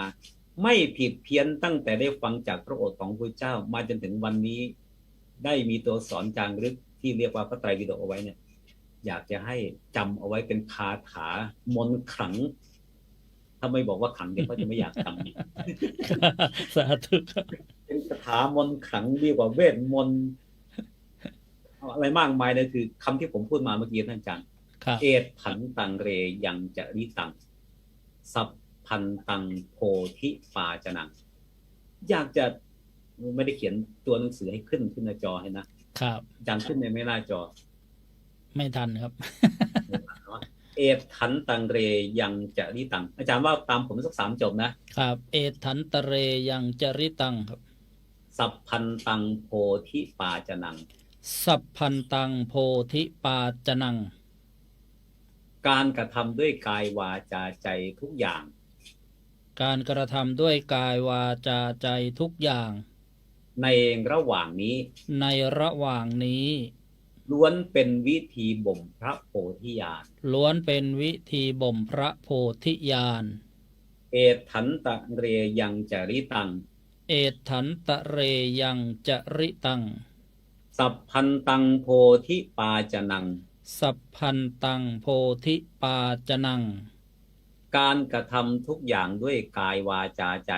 การกระทำทุกอย่างด้วยกายวาจาใจในระหว่างนี้ล้วนเป็นวิธีบ่มพระโพธิญาณล้วนเป็นวิธีบ่มพระโพธิญาณเอถันตะเรยังจะริตังเอถันตะเรยังจะริตังสัพพันตังโพธิปาจนังสัพพันตังโพธิปาจนังการกระทำด้วยกายวาจาใจทุกอย่างการกระทำด้วยกายวาจาใจทุกอย่างในระหว่างนี้ล้วนเป็นวิธีบ่มพระโพธิญาณล้วนเป็นวิธีบ่มพระโพธิญาณบาปใดที่ละได้ยากจะละบาปนั้นได้โดยง่ายดายบุญกุศลใดที่ทำได้ยากก็จะสามารถทำได้อย่างง่ายดายด้วยมนต์บทนี้ครับอาจารย์โอ้สาธุครับมีคำถามพระครูใบดิกาปัจจกโนมปัญโยจากประจวบคีรีขันธ์ขอกราบเรียนถามว่าการบำเพ็ญบารมีมีการแยกกันหรือเปล่าครับหรือว่าต้องบำเพ็ญ เป็นพระโพธิสัตว์ก่อนเมื่อได้เป็นพระโพธิสัตว์แล้วจึงบำเพ็ญบารมีต่อไปเพื่อเป็นพระพุทธเจ้าครับคืออย่างนี้นะครับส่วนใหญ่ถ้าบารมีบำเพ็ญด้วยความปรารถนาอยากจะเป็นอะไรที่สูงสุดก่อนนะอาจารย์นะครับคนที่ต่อยอดขึ้นไปมีน้อยคนที่ลดขั้นลงมามีเยอะ ตอนแรกปรารถนาสัมมาสัมโพธิญาณบำเพ็ญไปบำเพ็ญมาโอ้โหยากขนาดนี้ลดลงมาเหลือปัจเจกโพธิญาณก็พอจำอติศักดิ์มังกรได้นะ หนวดก็ไม่เอาต่อไป เกตก็ไม่เอา ส่วนใหญ่จะเป็นอย่างนั้นอาจารย์ส่วนใหญ่จะลดขั้นเพิ่มขั้นเนี่ยหายากอาจารย์อ๋อ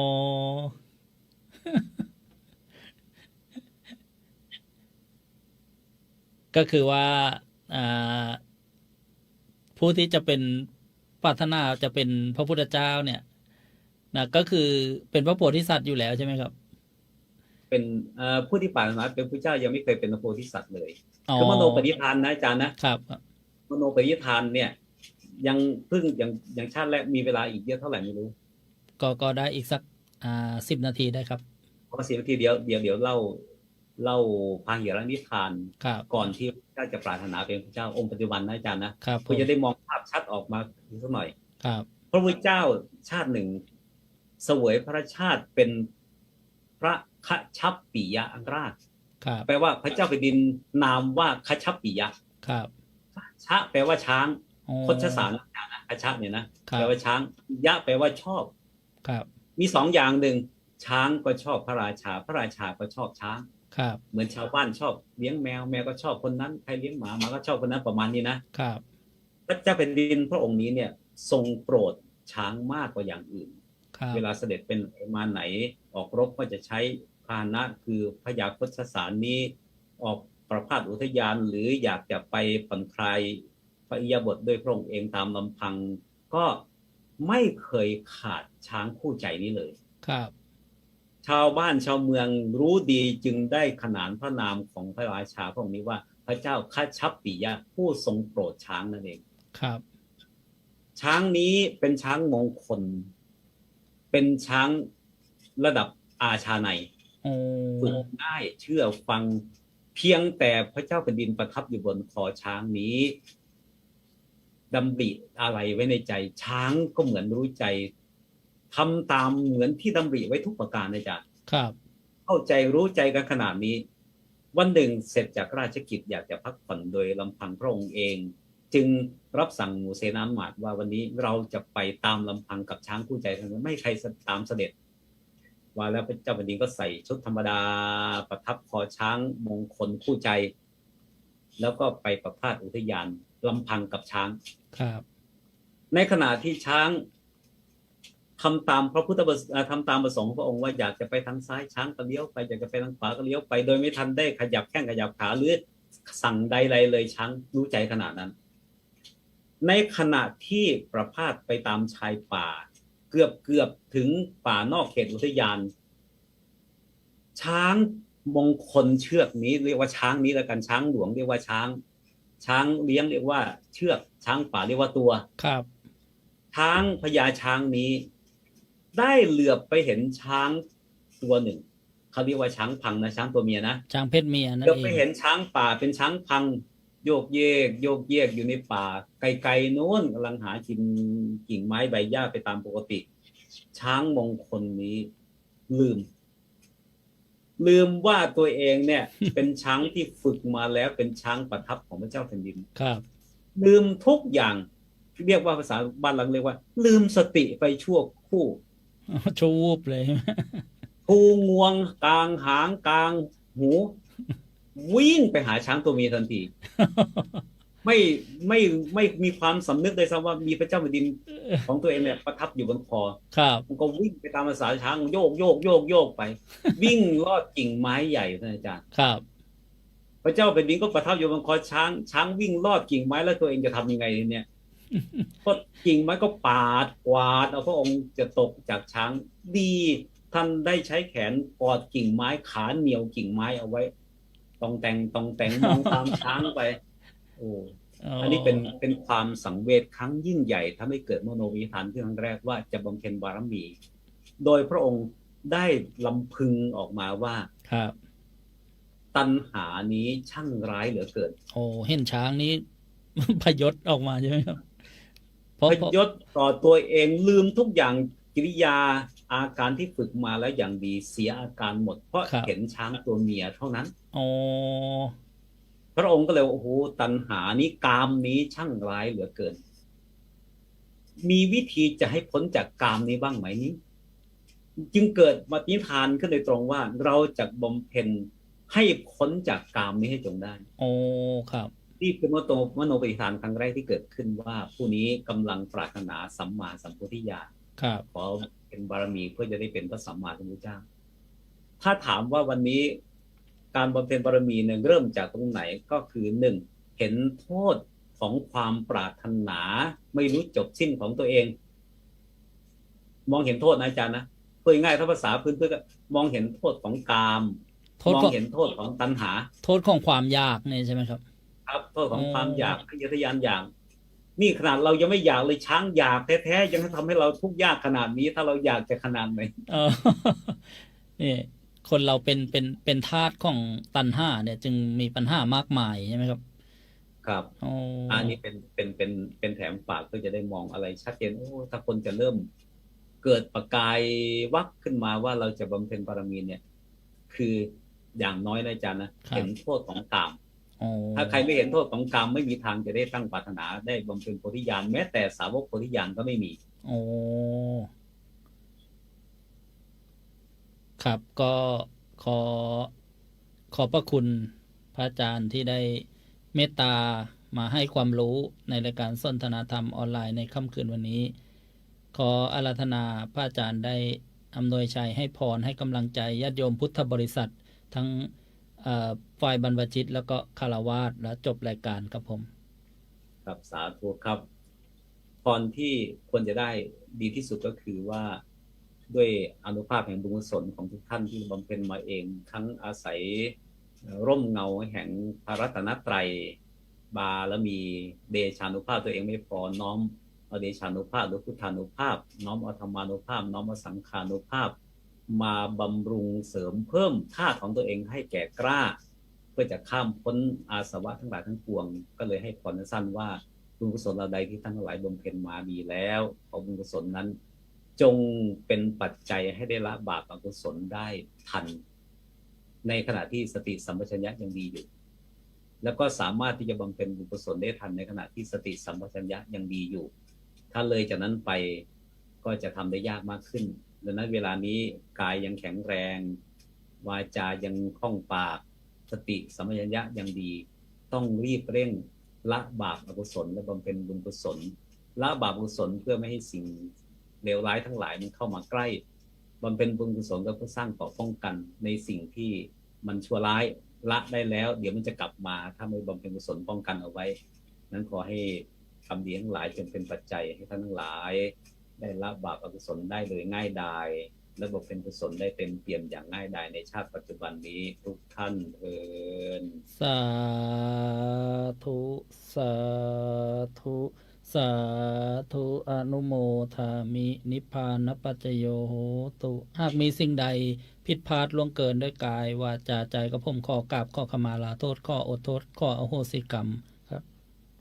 กับขอบพระคุณอย่างสูงครับสาธุ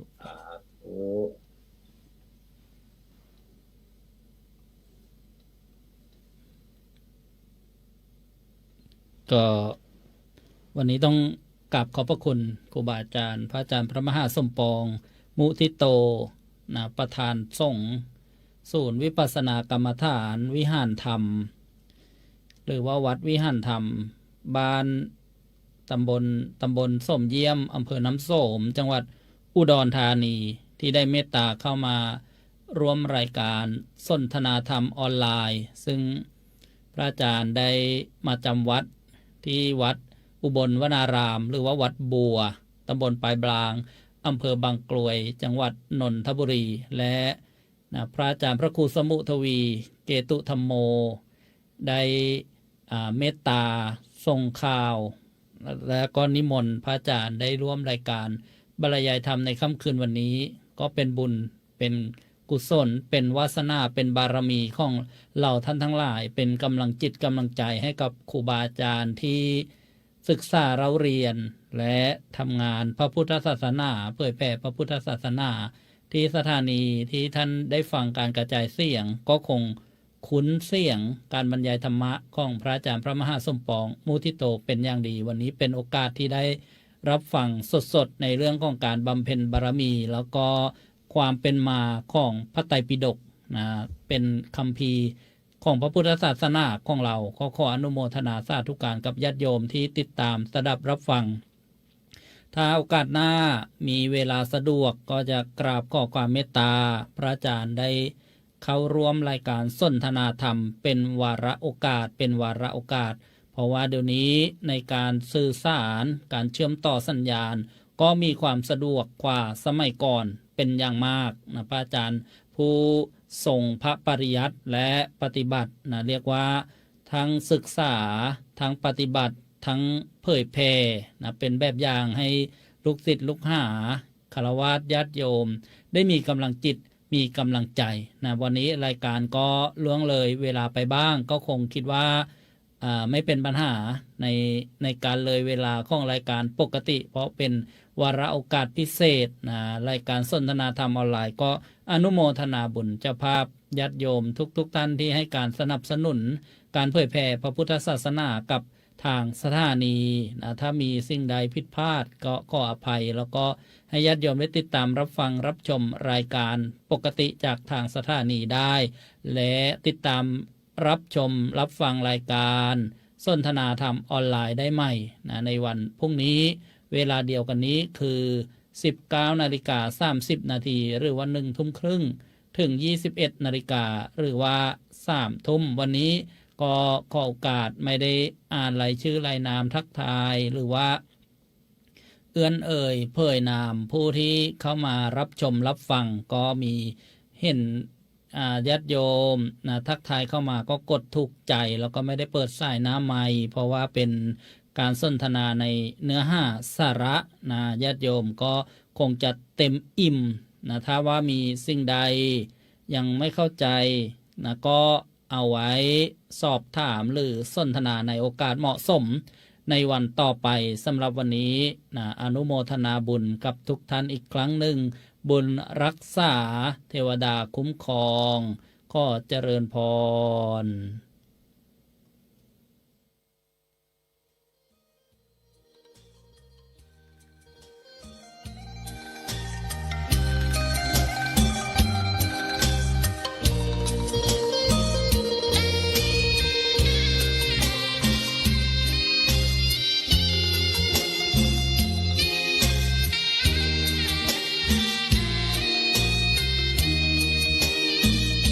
ชะตา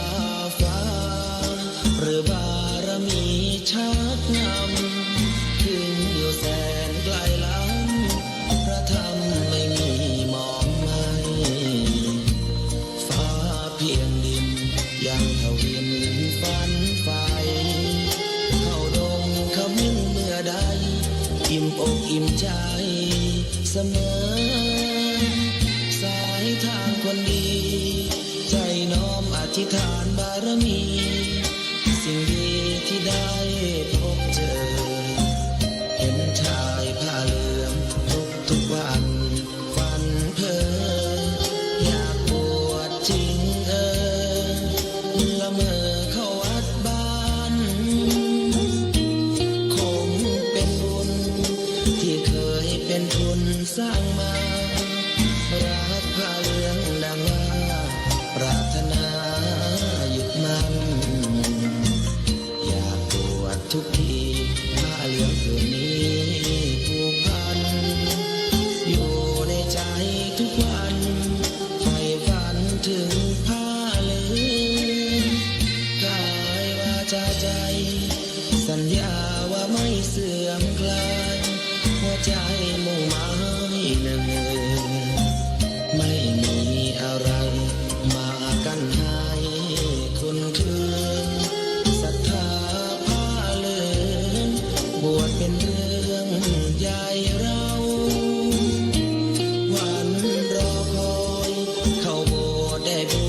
ยทีเป็นคนสุขเต็มที่ตามรอยความดีพระพุทธเจ้าไม่ลืมบุญคุณ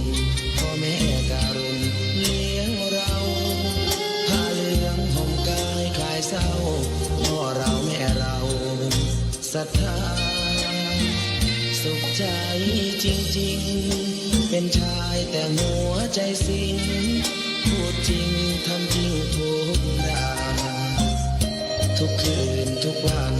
ผ้าเหลืองพันคู่กายาโอ้น้อวาสนาพระธรรมนำพาชีวิต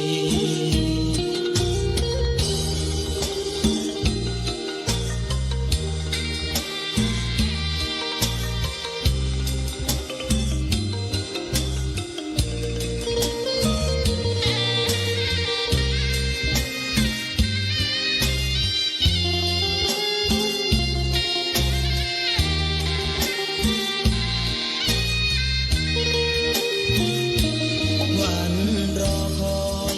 เข้าโบสถ์ได้บวชเสียทีเป็นคนสุขเต็มที่ตามรอยความดีพระพุทธเจ้าไม่ลืมบุญคุณพ่อแม่การุณเลี้ยงเราผ้าเหลืองห่มกายคลายเศร้าพ่อเราแม่เราศรัทธาสุขใจจริงๆเป็นชายแต่หัวใจสิงพูดจริงทำจริงทุกคราทุกคืนทุกวัน